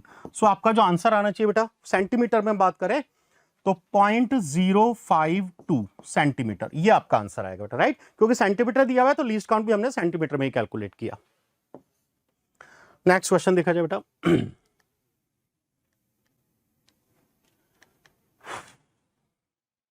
देखिए काइनेमेटिक्स का क्वेश्चन था, अच्छा क्वेश्चन है, समझे। गुड इवनिंग बेटा वंशिका, इधर ध्यान दो। A particle release from height as from the surface of earth at a certain height, its kinetic energy 3 times the potential energy.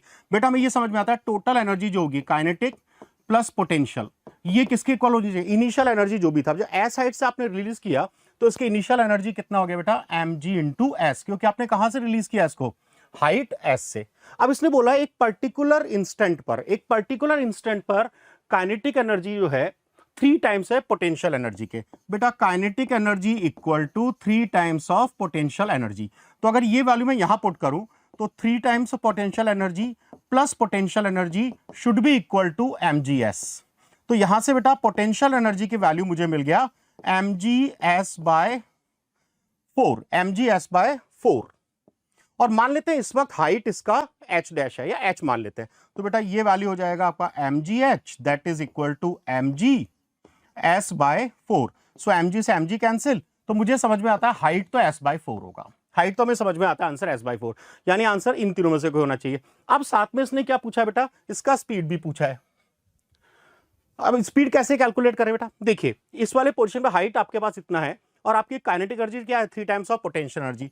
तो काइनेटिक एनर्जी जो होगी वो 3 टाइम्स होगी mgh मतलब s बाय 4 के, और इसको किसके इक्वल कर दो बेटा, हाफ mv स्क्वायर के, 3/4 mgs, ऐसा बोल सकते बेटा। सो यहां से इसको कैलकुलेट कर लें अगर हम, तो आपका जो वैल्यू जाना चाहिए था 2 से 2 कैंसिल, सो √3g/4, ये आपका आंसर आ जाएगा, √3g/mgs/4। ये कंडीशन आपका इसमें मिल जाएगा, राइट बेटा। नमस्कार बेटा। नेक्स्ट क्वेश्चन, ये देखो अच्छा क्वेश्चन है, क्वेश्चन तो सिंपल है लेकिन 2 क्वेश्चन आपके ऐसे आए जिसमें बेटा डायरेक्ट सॉल्यूशन जो है थोड़ा सा प्रॉब्लम इसमें क्रिएट हुआ है। क्या हुआ है देखो, प्लेन इलेक्ट्रोमैग्नेटिक वेव है, किस डायरेक्शन में जा रही है, एक्स डायरेक्शन में, एक्स डायरेक्शन में बेटा ट्रेवल कर रहा है, यानी आपका जो डायरेक्शन है इलेक्ट्रिक फील्ड और मैग्नेटिक फील्ड का जो प्रोडक्ट है, क्रॉस प्रोडक्ट, वो आई एक्सिस पे आना चाहिए, एक्स एक्सिस पे आना चाहिए।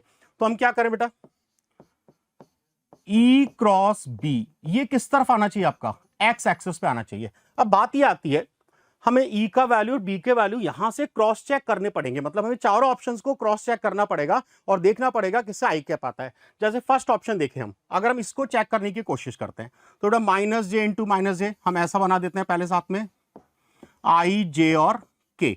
बेटा -j इंटू -j तो हो गया 0, -j into +k, -j into +k हो गया बेटा -i, k इंटू -j ये हो गया बेटा +i। तो देखा जाए तो ये तो 0 हो गया, इसका मतलब ये आंसर नहीं हो सकता। ऐसे आपको चारों को क्रॉस करना पड़ेगा। थोड़ा अच्छा क्वेश्चन ये है कि चारों को चेक करना पड़ेगा किससे आंसर आएगा। जैसे थर्ड वाली की बात करें बेटा, -j into -j, third option check करो ये करेक्ट आंसर है, चेक कर लेते एक बार। -j इंटू क्रॉस -j कितना बेटा 0, -j क्रॉस -k बेटा माइनस माइनस प्लस और j क्रॉस के i, k cross -j, k cross j बेटा माइनस है और माइनस के कारण +i, और k क्रॉस के 0 हो जाएगा। तो बेटा ये आपका ऐसा है जो आपको x एक्सिस पे जाना शो करेगा। तो ये आप आंसर टिक करेंगे, राइट बेटा। चलिए नेक्स्ट क्वेश्चन देखें। 2 क्वेश्चन ऐसे आए इस बार, अगर आपने थोड़ा पेपर ध्यान से देखा हो, जिसमें ये प्रॉब्लम था। न्यूटन कूलिंग लॉ पे क्वेश्चन था बेटा, सिंपल क्वेश्चन है, रेगुलर क्वेश्चन है, इस तरह के क्वेश्चन बहुत बार आते हैं। 90 से 80 कितने मिनट्स में हो रहा है बेटा? टी मिनट्स में। हमारा फॉर्मूला जो होता है न्यूटन कूलिंग लॉ का, के T average minus T not. बेटा फर्स्ट केस के लिए अगर देखें तो टेम्परेचर में चेंज कितना हुआ? 10। टाइम कितना लगा बेटा इसमें? टी। के का वैल्यू सपोज के, एवरेज टेम्परेचर 90 और 80 का एवरेज बेटा 85, माइनस सराउंडिंग टेम्परेचर कितना है? 20। तो एक इक्वेशन तो ये बन गया, बहुत बढ़िया साहब, ये इक्वेशन तो बन गया। अब क्या करें आगे? सेकंड केस के लिए बात करें बेटा, 80 से 60 जाने में कितना टाइम लगेगा? तो सेकंड केस में टेम्परेचर में चेंज हुआ 20, ये सेकंड केस की बात कर रहे हैं हम। ये टाइम बेटा टी डैश आपको कैलकुलेट कर रहे हैं, के सेम रहेगा। अब एवरेज टेम्परेचर कितना हो गया? 70, माइनस सराउंडिंग टेम्परेचर कितना हो गया? 20। राइट बेटा, दोनों को अगर डिवाइड कर दें यहां से तो हमें एक बात समझ में आती है, T dash by 2t equal to, यहां से बेटा देखा है तो 85 माइनस 2 65 डिवाइडेड बाय 70 माइनस 20 50। तो इसको इधर मल्टीप्लाई करें तो टी डैश इक्वल टू हो गया बेटा 130t upon 50। So answer will B 30/5t, 13/5t, sorry 13/5t। ये आपका आंसर हो जाएगा बेटा, राइट। चलिए नेक्स्ट क्वेश्चन पे आए बेटा। The velocity of a small ball of mass m and density d when dropped in a container filled with a glycerin becomes constant। बेटा देखो वेलोसिटी कांस्टेंट हो गया, मतलब इसने क्या गेन कर लिया? आपका टर्मिनल वेलोसिटी गेन कर लिया। अब बेटा थोड़ा सा समझें, ऑब्जेक्ट का वेट जो है, वेट ऑफ ऑब्जेक्ट कितना होगा? या मैं ग्रेविटेशनल फोर्स बोल दूं इस पर, तो ये कितना होगा बेटा? mg, क्योंकि डेंसिटी d है तो उसको vdg बोल देते हैं। अच्छा, बायोंसी फोर्स कितना होगा बेटा? m डैश जी, ये हो जाएगा बेटा वॉल्यूम इंटू डेंसिटी, क्योंकि लिक्विड का हाफ है, इंटू जी। तो क्या यहां से बायोंसी फोर्स जो मिलेगा अगर इससे कंपेयर करें तो mg/2 आपका बायोंसी फोर्स आ जाएगा। तो बायोंसी जो है वो mg/2 हो गया। अब टर्मिनल वेलोसिटी के केस में होता क्या है? ऊपर की तरफ फोर्स कौन सा लगता है बेटा? बायोंसी। विस्कस फोर्स भी कहां लगेगा? ऊपर। और mg फोर्स या ग्रेविटेशनल फोर्स कहां लगेगा? नीचे। अब टर्मिनल कंडीशन में क्या हो जाएगा? Fv plus F B equal to F G हो जाना चाहिए। तो बेटा एफ वी की वैल्यू कितना हो जाएगा? M G minus M dash, M G minus M G by 2। So answer will be M G by 2। M G by 2 आपका आंसर आ जाएगा बेटा, राइट बेटा। चलिए टर्मिनल वेलोसिटी पे क्वेश्चन था बेटा, ये सिंपल क्वेश्चन था, टफ नहीं था। ये बेटा आपका इस बार नया पैटर्न ये है कि कुछ कॉलम मैचिंग वाले क्वेश्चंस भी आपके इसमें पेपर में थे। एक एक करके देखें। रूट मीन स्क्वायर वेलोसिटी ए, बेटा रूट मीन स्क्वायर वेलोसिटी का फॉर्मूला 3RT/mw। तो मुझे सीधा सीधा समझ में आता है ए तो मैच करता है किससे? क्यू से। Pressure exerted by the gas, ये बेटा सिंपल फॉर्मूला है आपका, तो बी मैच करता है किससे? पी से। थोड़ा सा इस क्वेश्चन में जो मुझे लगता है ना, इनको ये सारी चीज भी मेंशन करना चाहिए था, एम क्या था, एन क्या था, कैपिटल एम क्या था, पर नहीं, ठीक है नहीं मेंशन किया, तो एक जनरल नोटिफिकेशन के अकॉर्डिंग हम बात करेंगे। Average kinetic energy of molecule, बेटा एक मॉलिक्यूल की जो एनर्जी होती है वो 3/2 kT। तो बेटा 3/2 kT मतलब सी मैच करेगा किससे? एस से। और total energy of 1 mole diatomic gas, मैंने आपको बताया था मोलर एनर्जी जो होता है NF/2RT, क्योंकि डायटोमिक गैस है तो डिग्री ऑफ फ्रीडम 5 और 1 मोल दिया हुआ है, तो बेटा ये हो जाएगा 5/2RT। इसका मतलब डी मैच करेगा किससे? आर से। डी मैच करेगा आर से। तो आंसर जाना चाहिए बेटा QPSR, QPS और R। फोर्थ ऑप्शन आपका राइट होगा वेस्ट में, राइट बेटा। चलिए बहुत बढ़िया, उम्मीद है क्वेश्चन सही हुआ होगा सबका। सीधा फार्मूला पूछा था, ये भी बेटा बड़ा अच्छा क्वेश्चन है। अब इसमें भी समस्या क्या है, देखो हमें पता है फॉर्मूला होता है F equal to QV cross B। अब अगर हमें V और B देके F पूछता ना तो ये क्वेश्चन बहुत सिंपल हो जाता। समस्या क्या हुई? V और B नहीं दिया, हमें क्या क्या दे दिया बेटा? हमें फोर्स दिया हुआ है, V दिया हुआ है, B इनमें से कोई ना कोई होगा। तो फिर से बच्चों की मेहनत क्या हो गई कि चारों एक बार को क्रॉस चेक करने पड़ेंगे आपको। अब कैसे क्रॉस चेक करें वो भी देखते हैं। मैं फर्स्ट ऑप्शन एक बार क्रॉस चेक करके आपको बताऊं। बेटा Q का वैल्यू तो 1 है, तो Q का तो रोल खत्म हो गया, सीधे सीधे V cross B equal to this force आना चाहिए था। अगर मैं ऑप्शन ए को करेक्ट मानूं, तो देखो कैसा बनना था? I J K V cross B, बेटा V की वैल्यू 246 और मान लेते मैं चेक करता हूं कि क्या ये आंसर हो सकता है, तो 6 6 -8 बेटा इसमें अगर I का कंपोनेंट अगर हम देखें तो I का कंपोनेंट क्या होगा, 4 इंटू 8 -32 -36 -32 बेटा यहीं से देख के समझ में आ जाएगा, ये आपका -68 होगा, जबकि हमारे आंसर आना चाहिए था F4 होना चाहिए था, तो ये तो आंसर नहीं होगा, बाकी चेक करने की जरूरत नहीं थी आपको ना। चलिए इसका आंसर एक्चुअली थर्ड है, एक बार क्रॉस चेक कर लेते हैं भी हम, I J K। बेटा V का वैल्यू 2 4 6, बहुत बढ़िया। इसको अगर करेक्ट माने हम तो -6 -6 -8। बेटा I कंपोनेंट अगर देखा जाए -32 -36 -32 -36 प्लस J का कंपोनेंट देखा जाए बेटा 6 into 6 -36 -16, sorry -36 plus 16, minus minus ये भी प्लस हो जाएगा बेटा। और K का कंपोनेंट अगर देखा जाए तो 2 इंटू 6 -12 माइनस माइनस प्लस हो जाएगा, तो प्लस का 24। तो देखो यहां से आपको आंसर क्या मिल रहा है बेटा, यहां से आपको आंसर मिल रहा है -32 प्लस 36 4I -20J और +12K, ये आपका आंसर आ जाएगा। तो थोड़ा सा इसमें ये प्रॉब्लम था कि आपको क्या क्रॉस चेक करना पड़ा था, थोड़ा लेंथी था ये क्वेश्चन। अगर जनरल एग्जाम की तरह देखें ना तो जनरली V और B देता, पर इस बार इसने F और V देके B पूछ लिया, तो थोड़ा सा अच्छा क्वेश्चन है और बच्चों को प्रॉब्लम आया होगा डेफिनेटली इसमें। चलिए नेक्स्ट क्वेश्चन देखा जाए बेटा। ये बेटा एक स्टैंडर्ड क्वेश्चन है ग्रेविटेशनल फील्ड का, जो आपने सबने कभी ना कभी किया होगा। देखो अर्थ के सरफेस से आप कितना वेलोसिटी से थ्रो कर रहे हैं, KV, K times of escape velocity. तो बेटा हमारा जो अर्थ के सरफेस पे एनर्जी होगा -gmm अपॉन r, साथ में काइनेटिक एनर्जी दिया बेटा 12m k² ve², और h हाइट पे पहुंच के इसकी पोटेंशियल एनर्जी होगी बेटा -gmm upon r, r centre से डिस्टेंस ध्यान रखें, और मैक्सिमम हाइट पे काइनेटिक एनर्जी क्या हो जाएगा 0। अब बेटा इसको सिंप्लीफाई करें थोड़ा सा, -gmm प्लस 12m k², बेटा v की वैल्यू क्या होती है 2gm/r, तो ये हो गया 2gm/r माइनस gmm/r। देखिए बेटा gmm कैंसिल, 2 से 2 भी कैंसिल, यहां से अगर r एलसीएम ले लें तो ये बनता है बेटा k² -1 इक्वल टू -1/r। तो बेटा 1/r इक्वल टू हो जाएगा 1 - k² r।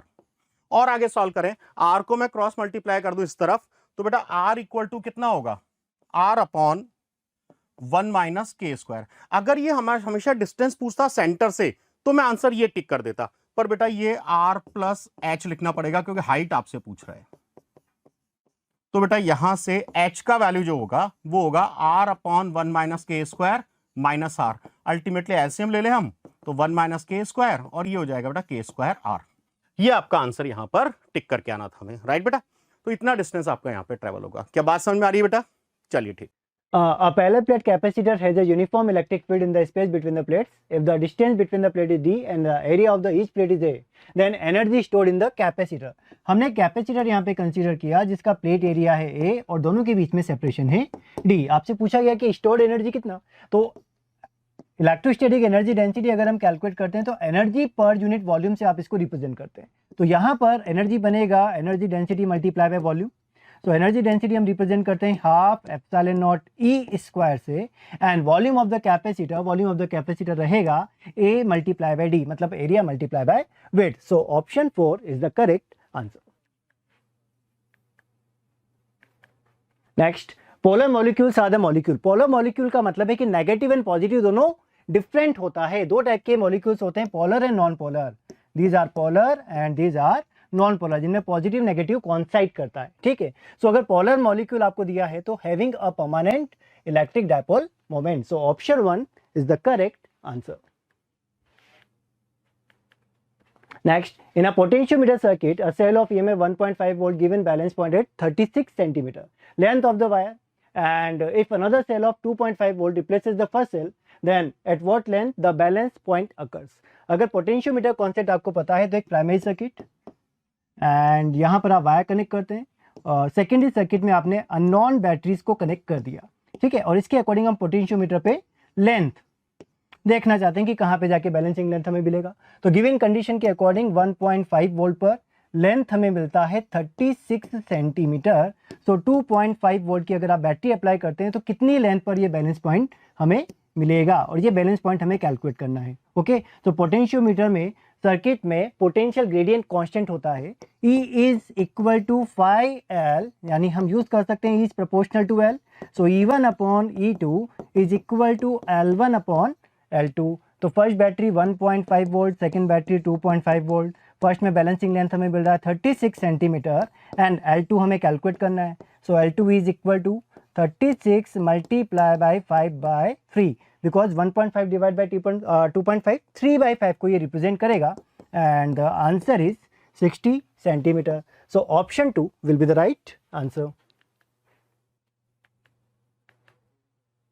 Next, two charged spherical conductors of radius R1 and R2 are connected by a wire, then the ratio of the surface charge density is on the sphere। Okay, ध्यान दें कि जब भी हम दो spheres को connect करते हैं बाय ए कंडक्टिंग वायर तो दोनों का पोटेंशियल सेम हो जाना चाहिए। ओके, पोटेंशियल सेम होगा। यहाँ पे चार्ज हम कंसीडर करते हैं QA, यहाँ पे चार्ज हम कंसीडर करते हैं QB, radius R1 and R2। जब दोनों को आपने कनेक्ट करा, कनेक्ट करने के बाद दोनों का पोटेंशियल सेम, तो क्या यहाँ पर हम न्यू चार्जेस कैलकुलेट कर सकते हैं? तो फर्स्ट स्फीयर पे जो न्यू चार्ज होगा वो आप कैलकुलेट करेंगे net charge upon net radius multiply by radius of first sphere. Similarly second पर जो न्यू चार्ज आप कैलकुलेट करेंगे that value is net charge upon net radius multiply by radius of second. ठीक, now surface charge density हमें calculate करना है। Surface charge density आप represent करते हैं चार्ज पर यूनिट एरिया से। एरिया अगर आप स्फीयर का देखें तो वैल्यू क्या मिलेगा 4πr²। ओके, एंड क्यू को अगर आप रिप्रेजेंट करते हैं तो क्यू रिप्रेजेंट होगा delta Q by delta R multiply by R1। तो यहाँ पर अगर आप क्यू का वैल्यू पुट करें तो सिग्मा का रिलेशन आपको क्या मिल रहा है? सिग्मा का रिलेशन हमें मिल रहा है प्रोपोर्शनल टू 1/r, क्योंकि अगर आप फर्स्ट स्फीयर के लिए कैलकुलेट करोगे तो यहाँ पे लिखोगे R1², सेकेंड के लिए कैलकुलेट करेंगे तो R2²। So by this relation you can say sigma 1 by sigma 2 is equal to R2 by R1, यानी इनवर्स रेशियो में डिवाइड होता है। So option 3 will be the correct answer. Next, the equivalent capacitance of the combination। यहाँ पर आपको एक circuit दिया है, लेकिन खास बात यह है कि यहाँ पे शॉर्ट सर्किटिंग हो रहा है। अगर मैं इसको B पॉइंट टर्मिनल कंसीडर करूँ, इसको A टर्मिनल कंसीडर करूँ, तो यहाँ भी मुझे मिलेगा B, यहाँ भी मिलेगा B। दैट मीन्स ये जो कैपेसिटर सी है शॉर्ट सर्किट हुआ। ओके, सो इक्विवेलेंट सर्किट, रिमेनिंग सर्किट जो आपके पास है वो आपको कुछ इस तरीके से मिलेगा। This is B, this is A, capacitor both are in parallel. तो CAB is equal to C plus C 2C। Okay, so option 3 is the correct answer. Now आपको यहाँ पे कुछ क्वांटिटीज दी है, उनका रिलेशन हमें कैलकुलेट करना है। बहुत सिंपल से मेथड से मैं आपको बताता हूँ। सबसे पहले हमने देखा करंट डेंसिटी। करंट डेंसिटी आप रिप्रेजेंट करते हैं करंट पर यूनिट एरिया से। ओके, सो करंट आप लिखते हैं NEAVD, ड्रिफ्ट वेलोसिटी के टर्म में divide by A cancel out, तो वैल्यू रहेगा NEVD।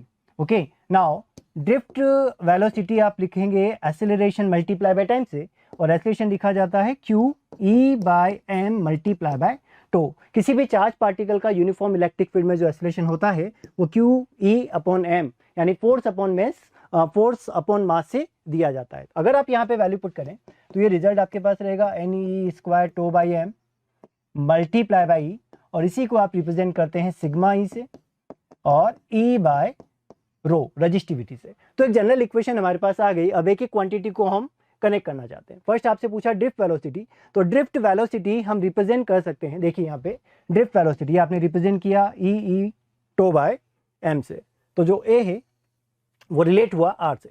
सेकेंड आपसे पूछा इलेक्ट्रिकल रजिस्टिविटी, तो इलेक्ट्रिकल रजिस्टिविटी यानी रजिस्टिविटी हम रो कैलकुलेट करना चाहते हैं। तो जैसे इसका हमें सिंपल रिलेशन दिख रहा है, J is equal to E by rho, so rho is equal to E by J। सो B का answer is third. Relaxation period यानी हमें टो कैलकुलेट करना है। ओके, एंड टो हम यहाँ पे टर्म्स को देखें तो ये जो टर्म है ये क्या हम सिग्मा या रो से रिलेट कर सकते हैं, बिकॉज यहाँ पे जो दो ऑप्शन बचे हुए इसमें रो आ रहा है, तो इसको हम रो से रिलेट करें। So N E square tau by M is equal to E by rho. तो यहाँ से आप टाइम कैलकुलेट कर सकते हैं, ठीक है, टाइम कैलकुलेट यहाँ से किया जा सकता है, मल्टीप्लाई बाई ई, तो E and E cancel out, और यहाँ से आप रिलैक्सेशन टाइम कैलकुलेट कर सकते हैं by using M upon rho N E square, M upon N E square यानी पी।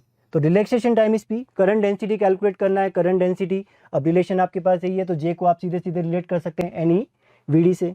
सो डी, डी के लिए Q, so option B second option will be the correct answer. तो सिंपल एक relation से ये कैलकुलेट किया जा सकता है। Next, step down transformer connected to an AC main supply 220 volt, यानी यहाँ पर इनपुट वोल्टेज आपको गिवन है 220 volt and operated 11 volt and 44 volt lamp, यानी आउटपुट पावर ये आपको गिवन है 44 वोल्ट, ठीक है। एंड पावर लॉस आपको इग्नोर करना है, यानी एफिशिएंसी 100%, एफिशिएंसी अगर 100% है then output power is equal to input power, output power is equal to input power, output power is 44 and input power को आप रिप्रेजेंट कर सकते हैं वीपीआईपी से, यानी प्राइमरी पे आपने कितना वोल्टेज अप्लाई किया और करंट कितना है, तो आपको प्राइमरी सर्किट में करंट ही कैलकुलेट करना है। So 44 is equal to 220 multiply by IP, so IP is equal to 44 divide by 220, यानी यहाँ पे रिजल्ट मिलेगा 1/5 यानी 0.2 ampere. So option 2 will be the right answer. Next, uniform conducting wire of length 12A and resistance R is wound up as a current carrying coil in the shape of, first आपने बनाया equilateral triangle of side A, second आपने form किया square of side A, ठीक है, और दोनों के magnetic dipole moments को हमें कंपेयर करना है। ध्यान दें कि अगर आप मैग्नेटिक डायपोल मोमेंट लिखते हैं तो N इंटू आई ए से रिप्रेजेंट किया जाता है, where N is the number of turns and A represent करता है area of the shape, A represent करता है area of the shape, okay. तो फर्स्ट हम बात करें इक्विलेटरल ट्रायंगल की, तो इक्विलेटरल ट्रायंगल अगर आप कंसीडर करें जिसका साइड A मान रहे हैं, तो यहाँ पर जो टोटल पैरामीटर आपको मिलेगा वो 3A मिलेगा, और total length of the wire आपको 12 दी हुई है, 12 दी हुई है, ओके। तो यहाँ पर आप बोल सकते हैं कि जो नंबर ऑफ टर्न्स रहेंगे वो 4 आएंगे, ओके। सो फर्स्ट केस में मैग्नेटिक मोमेंट अगर आप कैलकुलेट करें तो N1 IA1 से रिप्रेजेंट करोगे, तो नंबर ऑफ टर्न्स यहाँ पे 4, करंट का वैल्यू I, और इक्विलेटरल ट्रायंगल का जो सरफेस एरिया होता है वो आप रिप्रेजेंट करते हैं √3/4 A स्क्वायर से, तो वैल्यू यहाँ पे मिलेगी √3 IA स्क्वायर, ओके। तो फर्स्ट आंसर हमारा वैसे मैच कर रहा है, तो ऑप्शन यही होना चाहिए। फिर भी हम सेकंड के लिए इसको सॉल्व करके देख लेते हैं। फिर आपने एक स्क्वायर फॉर्म किया और स्क्वायर का साइड कितना है, A है। यहाँ पे नंबर ऑफ टर्न्स की अगर हम बात करेंगे तो जो टोटल बनेगा वो 4A, 12 टोटल आपको दिया, टोटल लेंथ 12 है, यानी जो नंबर ऑफ टर्न्स रहेंगे यहाँ पे 3, एंड μ2 अगर आप कैलकुलेट करते हैं तो वैल्यू रहेगी I multiply by A2 multiply by number of turns, okay. तो 3IA square, so magnetic moment 3IA square. So option B will be the right answer. Next, two conducting circular loops of radius R1 and R2 placed in the same plane with their centers are coinciding. Okay, common center यहाँ पे हमने बनाया। R1 is greater than R2, यानी जो radius R2 है वो inner के लिए रहेगी और रेडियस R1 ये आउटर के लिए चली जाएगी। आपसे पूछा गया कि magnetic mutual induction between these coils. So mutual induction जब भी आप कैलकुलेट करते हैं तो वो प्रोपोर्शनल होता है बी आउट एरिया इन के। सो बी आउट आपको सर्कुलर लूप दिख रहा है, सर्कुलर लूप के लिए एरिया क्या, सर्कुलर लूप के लिए मैग्नेटिक फील्ड कैसे लिखेंगे, μ0I/2R1, और area of the inner loop πr2 square, और ये चल रहा है प्रोपोर्शनलिटी में बिकॉज मैंने नंबर ऑफ टर्न्स का यहाँ पे मल्टीप्लाई नहीं किया है, okay. So m is proportional to R2 square by R1. So option 1 will be the correct answer. Next, 27 drops of same size are charged at 220 volt each. They are combined to form a bigger drop. यानी सब छोटी छोटी drop को मिलाकर एक बड़ी drop बनाई गई और आपसे पूछा गया कि बिगर ड्रॉप का पोटेंशियल कितना होगा। तो V bigger is equal to n power 2/3 V small. यहाँ पर हमें चार्ज कंजर्वेशन भी यूज करना है, वॉल्यूम कंजर्वेशन भी यूज करना है, ओके, सो वी बिग हम कैलकुलेट करना चाहते हैं, टोटल नंबर ऑफ ड्रॉप 27 है, तो 27 पावर 2/3, वी स्मॉल आपको गिवन है 220, 27 का क्यूब रूट 3 एंड 3 का square 9, so 220 multiply by 9, correct answer is 1980 volt. Option 1 is the correct answer. नमस्कार, मैं आपका अपना नितिन विजय आया हूं अब सवाल सॉल्व करने। इसके बाद मैं एनालिसिस भी लेके आऊंगा। हमारे जितने भी डिप्यूटी डायरेक्टर हैं, सीनियर लोग हैं, वो आपको फिजिक्स की, केमिस्ट्री की, बायोलॉजी की एनालिसिस भी लेके आएंगे। कुछ 4-5 सवाल फिजिक्स के बाकी हैं, मुझे लगा कि मुझे भी सवाल करने चाहिए, तो एनालिसिस भी पूरी करेंगे हम आपके साथ। बने रहिए। हालांकि लाइव में नहीं करके एनालिसिस बहुत अच्छे से रिकॉर्ड करके आपको बताया जाएगा कि क्या कट ऑफ जाएगी, कैसा पेपर रहा, कहां से क्या आया। पहले अपन फिजिक्स के ये जो 4-5 सवाल बचे हैं, इनको अपन अच्छे से खत्म कर लेते हैं, रफ्तार में करते हैं। मैं जानता हूं आप लोग थक गए हैं, बहुत ज्यादा डिटेलिंग ना करते हुए काम की बात बताऊंगा, आंसर की तरफ जाऊंगा। पहली बात, अपने को सवाल बोला गया, प्योर क्लास में कराया जाता है सवाल। क्या कहा जाता है सवाल में कि भाई हिंज कर दिया गया। अगर हिंज कर दिया गया तो हिंज के अबाउट टॉर्क 0 होना चाहिए। हिंज के अबाउट टॉर्क 0 होना चाहिए। अपन जानते हैं यहाँ पे 2 kg लटकाया, यहाँ पे m लटकाया, m की वैल्यू बतानी है, और एक इसका मास दे रखा है 500 ग्राम। कहां गया 500 ग्राम? 500 ग्राम, हाँ भाई 500 ग्राम अपना जो है ये रहा, 500 ग्राम अपना इसका वेट है, किसका? रॉड का। तो भाई सिंपल अपने को टॉर्क बैलेंस करना है, कैलकुलेशन करते हैं। मैं आपको डायग्राम बनाता हूं, देखिए ध्यान से, अच्छा लगेगा, शानदार, जोरदार, जबरदस्त। ओके, ये कहां से आया? गायब करते हैं इसको। आइए ये देखिए, ओके देखिए 20 सेंटीमीटर पर अपना, अगर अपन बहुत ध्यान से देखें तो 20 सेंटीमीटर पर अपना क्या लटका होता है? 2 kg वाला। तो देखिए ये हो गया 20 न्यूटन फोर्स। बिल्कुल सही बात सर, बिल्कुल सही बोल रहे हो आप सर। अच्छा 40 सेंटीमीटर पर यहां पर अपना हिंज है भाई। अच्छा ठीक भाई, ये हिंज है, ये कितना? 20 सेंटीमीटर। बिल्कुल सही सर। अच्छा ध्यान से देखो, तो यहां से 100 सेंटीमीटर पर इसका सेंटर है। थोड़ा इसे बड़ा बनाता, थोड़ा अच्छा लगेगा, इफेक्टिव लगेगा। अच्छा भाई, तो इसका सेंटर है 100 सेंटीमीटर पर, यानी कि ये देखो यहां पे कहीं मान लेते हैं अपन, बीच यहां पे मान लेते हैं। 500 ग्राम यानी कि 0.5 kg यानी कि 5 न्यूटन। हाँ 0.5 kg यानी कि 5 न्यूटन। बिल्कुल सही सर, सही बोल रहे हो आप, 5 न्यूटन यहां लगा। अच्छा इससे दूरी कितनी हुई? देखो ये टोटल दूरी 40, ये टोटल है 100, तो ये बचा 60। अरे हाँ सर, 60 न्यूटन बचा, बिल्कुल सही। अच्छा 160 न्यूटन पे लग रहा है mg, यानी कि ये हो गया 10 m फोर्स, और ये दूरी 160 यहां से, मतलब ये कितना हुआ? 120। यस सर, बिल्कुल सही। एन मत ध्यान में दो, देखो ध्यान से। अच्छा भाई इसको गायब कर देते हैं, ये लो भाई गायब हो गया। हो आ जाइए, बहुत बढ़िया, अच्छा लग रहा है, शानदार। ठीक भाई, इसके अबाउट क्या करना है?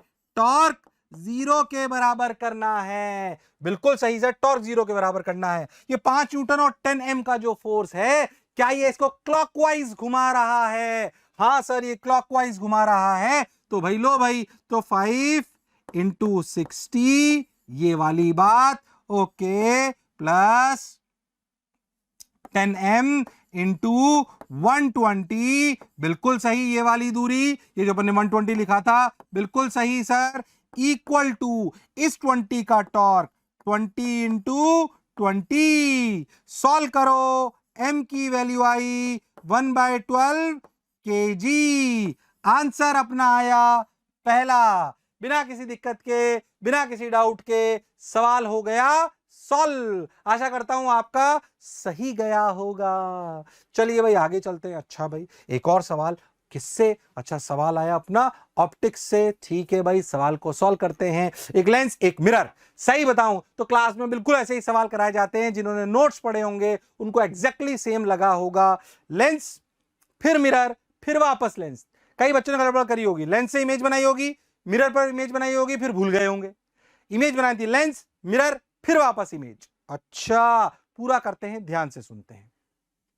अगर अपन डायग्राम को थोड़ा अच्छे से बनाए, देखिए इधर मैं पूरा अच्छे से बनाता हूं, देखो भाई। अच्छा ये अपना ऐसे मिरर, देखो भाई ये अपना ऐसे मिरर, ठीक भाई, ये अपना मिरर अच्छा लग रहा है, सुंदर सा, शानदार। अच्छा ये अपना लेंस, ऐसे ये अपना लेंस ऐसे अपने कॉन्वेक्स लेंस मिला, जिसकी फोकल लेंथ दे रखी है 30 सेंटीमीटर। ओके सर, 30 सेंटीमीटर दे रखी है, बहुत बढ़िया, बहुत सुंदर। अच्छा अब क्या करें? ध्यान से देखो, तो ये दूरी मेरे हिसाब से दे रखी है, मुझे डेटा अगर याद है, तो ये दूरी अपनी है 40। हाँ बिल्कुल सही, और ऑब्जेक्ट रखा है यहां पर 60 पर। ठीक सर, बिल्कुल सही, ये 60। अब पहले एक बात समझो कि अगर ध्यान से देखो तो फोकल लेंथ अगर 30 है तो ऑब्जेक्ट रखा है 2f पर। कहां रखा है? 2f पर। अगर ऑब्जेक्ट रखा है 2f पर तो इमेज भी बनेगी 2f पर। इसका 60 इधर, इधर इसका 60 इधर, मतलब I1 इमेज बनी यहां पर, यानी कि रे गई होगी ऐसे जाकर ऐसे, तो यहां बनती हुई लगी होगी टक टक टक टक टक, ये I1 इमेज बनी। ये दूरी थी 20 सेंटीमीटर। अच्छा, ये मिरर के लिए हो गई ऑब्जेक्ट, तो मिरर के लिए ये है वर्चुअल इमेज ऑब्जेक्ट। अरे हाँ, ये तो वर्चुअल ऑब्जेक्ट है। किसके लिए? मिरर के लिए। तो भैया इमेज बनेगी रियल 20 सेंटीमीटर पर। लो भाई, बन गई ये दूरी 20। क्या ये आंसर है? नहीं, आंसर ये नहीं है। ध्यान से देखो तो ये इमेज जिसे आप I2 बोल रहे हो, ये इस लेंस के लिए फिर से क्या हो गई? ऑब्जेक्ट। अच्छा सर, ऑब्जेक्ट हो गई, बिल्कुल सही बात सर, शानदार सर। कलर दूसरा लेते हैं, सुंदर लगेगा। अच्छा, ग्रीन पे ग्रीन क्यों ले, मजा ही नहीं आएगा, बिल्कुल येलो लेते हैं, दिखेगा। अच्छा ठीक भाई, अब देखो तो ये I2 इधर रह गई तो इधर ले लो पॉजिटिव। ओके, तो सेकंड बार जब रिफ्रैक्शन हो रहा है लेंस से तो भैया U क्या हुआ? U हो गया -20। Yes sir. F हो गया -+30। बिल्कुल सही sir. 1/v minus of minus plus 1/20 equal to 1/30। Okay, तो 1/v equal to 1/30 minus 1/20। v की वैल्यू आई -60 सेंटीमीटर। -60 centimetre, -60 centimetre. देखो ये 40-20 और वापस यहीं, यानी कि ये रे टकरा के आने के बाद यहां से आती हुई लगी, ये फिर से I3। ये कैसी इमेज सर? Virtual image. तो 20 centimetre from the plane mirror it would be a virtual image. Correct answer है 60 लेंस से है, मिरर से 20 है। आंसर आया 1। आंसर क्या आया? 1। क्या मेरी बात क्लियर है? अरे सोच लो, अरे पक्का? हाँ सर, आंसर आया 1। परफेक्ट, बोलो क्लियर। अरे सोच लो। हाँ सर, पक्का? पेन का कलर चेंज कीजिए। ओके, ब्लैक से ले लूंगा, टेंशन मत लीजिए। शानदार, जानदार, जबरदस्त। हाँ, आ जाइए आ जाइए, बहुत बढ़िया। ओके, ये आंसर आ गया, बहुत बढ़िया। अगला सवाल।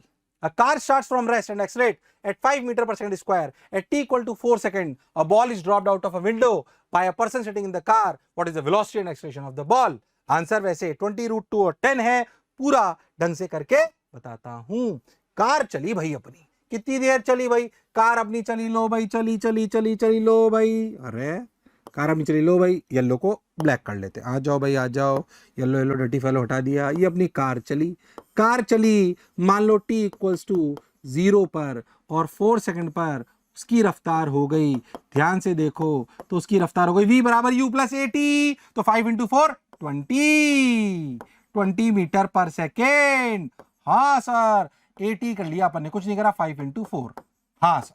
अब एक बॉल छोड़ दी। हम जानते हैं जब किसी चीज को किसी फ्रेम से छोड़ा जाता है तो वो रफ्तार उसको मिल जाती है। एक्सेलरेशन कार का नहीं मिलता। कार की क्या मिलती है? उस इंस्टेंट की वेलोसिटी। मतलब जब बॉल यहां से ड्रॉप हुई 4 सेकंड पर तो उसकी हॉरिजॉन्टल रफ्तार 20 थी। अच्छा, बाई की रफ्तार 0 थी, पर नीचे एक्सेलरेशन 10 मीटर पर सेकंड स्क्वायर था। क्यों? क्योंकि वो अब अंडर ग्रेविटी गिर रही थी।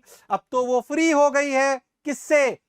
अपनी कार से। अब तो वो अंडर ग्रेविटी गिरेगी। तो अगर ऐसे देखें तो ये तो प्रोजेक्टाइल होगा, ऐसे गिरेगा। अरे हाँ, अच्छा 2 सेकंड बाद 6 सेकंड पर उसने पूछा, यानी कि टाइम 6 सेकंड का मतलब क्या ये समय 2 सेकंड है?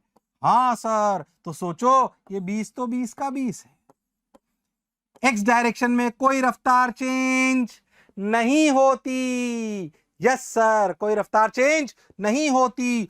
वाई डायरेक्शन में इनिशियल रफ्तार 0 थी, तो 10 इंटू 2, वाई में भी रफ्तार हो गई 20। ओ माई गॉड, यानी कि ये आया नेट 20√2। यस सर, और एक्सेलरेशन 10, यानी कि आंसर आया 20√2 10। हाँ सर, बात तो आपकी बिल्कुल सही थी। तुम ध्यान से देखो तो जो आखिरी के सवाल थे ना, इन सब में से थोड़ी कैलकुलेशन कराई है, क्योंकि वो 15 में से आपको 10 करने थे, तो जो सोच पाए वो कर पाया। खैर आगे चलते हैं, बाकी बात सुनते हैं, ध्यान सुनते हैं। इस सवाल को पूरा नहीं बताऊंगा, ध्यान से सुनते चलो, समझते चलो। आपको हर बार उसको वैल्यू को रखना है और देखना है और समझना है। आइए देखते हैं। एंड गेट, डाउन गेट आपको समझ में आता है। ध्यान देखो तो कौन सा गेट है? एंड गेट, यानी कि ये A डॉट बी है। अरे हाँ, ये है नैंड गेट। बिल्कुल सही बात सर, ठीक। तो ये A डॉट बी बार है, सॉरी, ये ध्यान से देखे,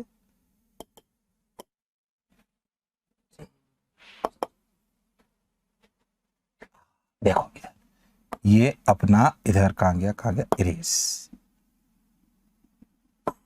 ये ध्यान से सुनो भाई, ये B डॉट सी बार है, ठीक, कोई बात नहीं। और ये अपना और गेट है। अच्छा, खैर मैं डी मॉर्गन से नहीं जा रहा, अब नॉर्मल कहानी करते हैं। आपको पहला वाला बताता हूं। देखो ये पहले वाले में देखो, पहले T1 तक में ये 0 और ये 1। तो देखो यहां लिखता हूं, ये 0 ये 0 ये 0 ये 1। अब देखो ये 0 0 कितना हुआ? येलो ब्लैक से समझना। ये 0 0 कितना सर? ये 0 0 A डॉट बी सर, ये 0 और 1 सर, एंड पहले बनेगा तो 0 और 1 A B डॉट सी, और हाँ ये 1, बिल्कुल सही। अच्छा, 0 और 1 में और का 1, यस सर, तो पहला 1 आया, बिल्कुल सही। ऐसे ही सारे चेक करने। दूसरा देख लो, एक और कलर से बता देता हूं, बाकी तुम करना जो तुम्हें अच्छा लगे। देखो भाई, लाल से बना देता हूं। देखो दूसरा, देखो दूसरा क्या है? 1 A, B क्या है? 0, तो ये भी 0, बिल्कुल सही। और C क्या है? वो भी 1। देखो तो 1 और 0 A डॉट बी, फिर 0, फिर ये 0 और 1, फिर ये 1 और ये 0 और 1, फिर 1। ऐसे सारे 1 आ जाएंगे और आंसर 3 आ जाएगा। हाँ, पूरा बेसिकली आपको पूरा चार्ट बनाना है, खुद से करते चलो, दिखता जाएगा आपको अपने आप। हाँ सर, सही तो लग रहा है सर, आप सही बोल रहे हो।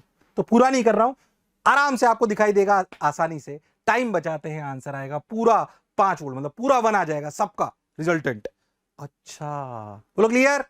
Last question of the day, बिल्कुल क्लास में कराते हैं बार बार। अ कॉन्वेक्स लेंस, कौन सा lens? Convex lens, focal length 20, concave lens focal length 5, रे गिरी पैरेलल ए पर। याद करो, ऐसा करा जाता है, पैरेलल से पैरेलल बीम बनाई जाती है, पर इंटेंसिटी बढ़ जाती है। ऐसा क्लास में बताते हैं, ऐसा प्रोसेस कर कर। खैर मैं उस प्रोसेस पे अभी नहीं जा रहा हूं, ध्यान से देखते हैं।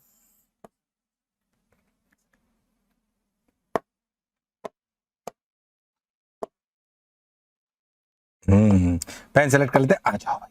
देखो भाई, तो अपन ने क्या करा? ओ हो, ये अपना रेड, ओ हो, ये अपना क्या? ये अपना कन्वर्जिंग लेंस, ये अपना क्या? Diverging lens. ओ हो, ऐसे बनाते ना अपन। हाँ, रे आई भाई ऐसे पैरेलल, ओके। इसकी फोकल लेंथ कितनी? 20। अच्छा समझो, ऐसा पैरेलल टू पैरेलल तभी हो सकता है तो इससे इमेज इसके फोकस पे बनेगी और वापस फाइनली भी पैरेलल निकल रही है। ऐसा तभी हो सकता है, ध्यान से सोचो, ऐसा तभी हो सकता है जब इससे आने वाली फोकस, इससे आने वाली फोकस की जो अपनी रेज है, देखो ध्यान से, कंफ्यूज नहीं होना बिल्कुल। देखो अच्छे से, पूरा ढंग से समझाता हूं, देखो अच्छे से, बिल्कुल डिटेल में देखो। ओ हो, ये देखो, जो इससे रे ऐसे जाए टक, वो इसके फोकस पे होगी टक टक टक टक टक, ऐसे ये भी आए टक, ये भी ऐसे टक टक टक टक। ओके, ये दूरी कितनी? 20। अच्छा, जहां ये रेज मिल रही है ना, वो इस डाइवर्जिंग लेंस का भी फोकल लेंथ होना चाहिए। क्यों? तभी तो रे ऐसे पैरेलल निकलेंगी, मतलब ये दूरी 5 भी होनी चाहिए। तो ये कितना बचेगा सर? 15 बचेगा। सबने बोला ठीक, मैंने भी बोला ठीक। ओ हो, बहुत बढ़िया, बहुत सुंदर, बहुत मजा आया। तो आज का फिजिक्स का पेपर हुआ सॉल्व। अभी आपके जितने भी पेपर और बाकी हैं, डीजी सर आ रहे हैं नेक्स्ट, और आपको बताएंगे वो अगले सवालों के सॉल्यूशन, और हम आपको एनालिसिस भी देने वाले हैं जो आपको हमारे चैनल पे मिल जाएगा। इतना प्रेम बनाए रखने के लिए बहुत बहुत धन्यवाद। मैं बार बार कह रहा हूं, मोशन की अब मेडिकल टीम जोरदार है, जबरदस्त है, शानदार है, नंबर 1 है। अगर आपके नंबर कम रह गए हैं किसी भी कारणवश तो जरूर आइए, आपका जरूर अगले साल सिलेक्शन होगा। मैं तो वैसे ईश्वर से कामना कर रहा हूं कि इसी साल आप अपना डॉक्टर बनने का सपना पूरा कर चुके हो। इसी आशा के साथ मैं अभी आपसे विदा लेता हूं, क्योंकि लाइव सेशन में लगातार टीचर चल रहे हैं। मैं एनालिसिस लेकर आपके सामने जरूर जल्दी आऊंगा। Thank you.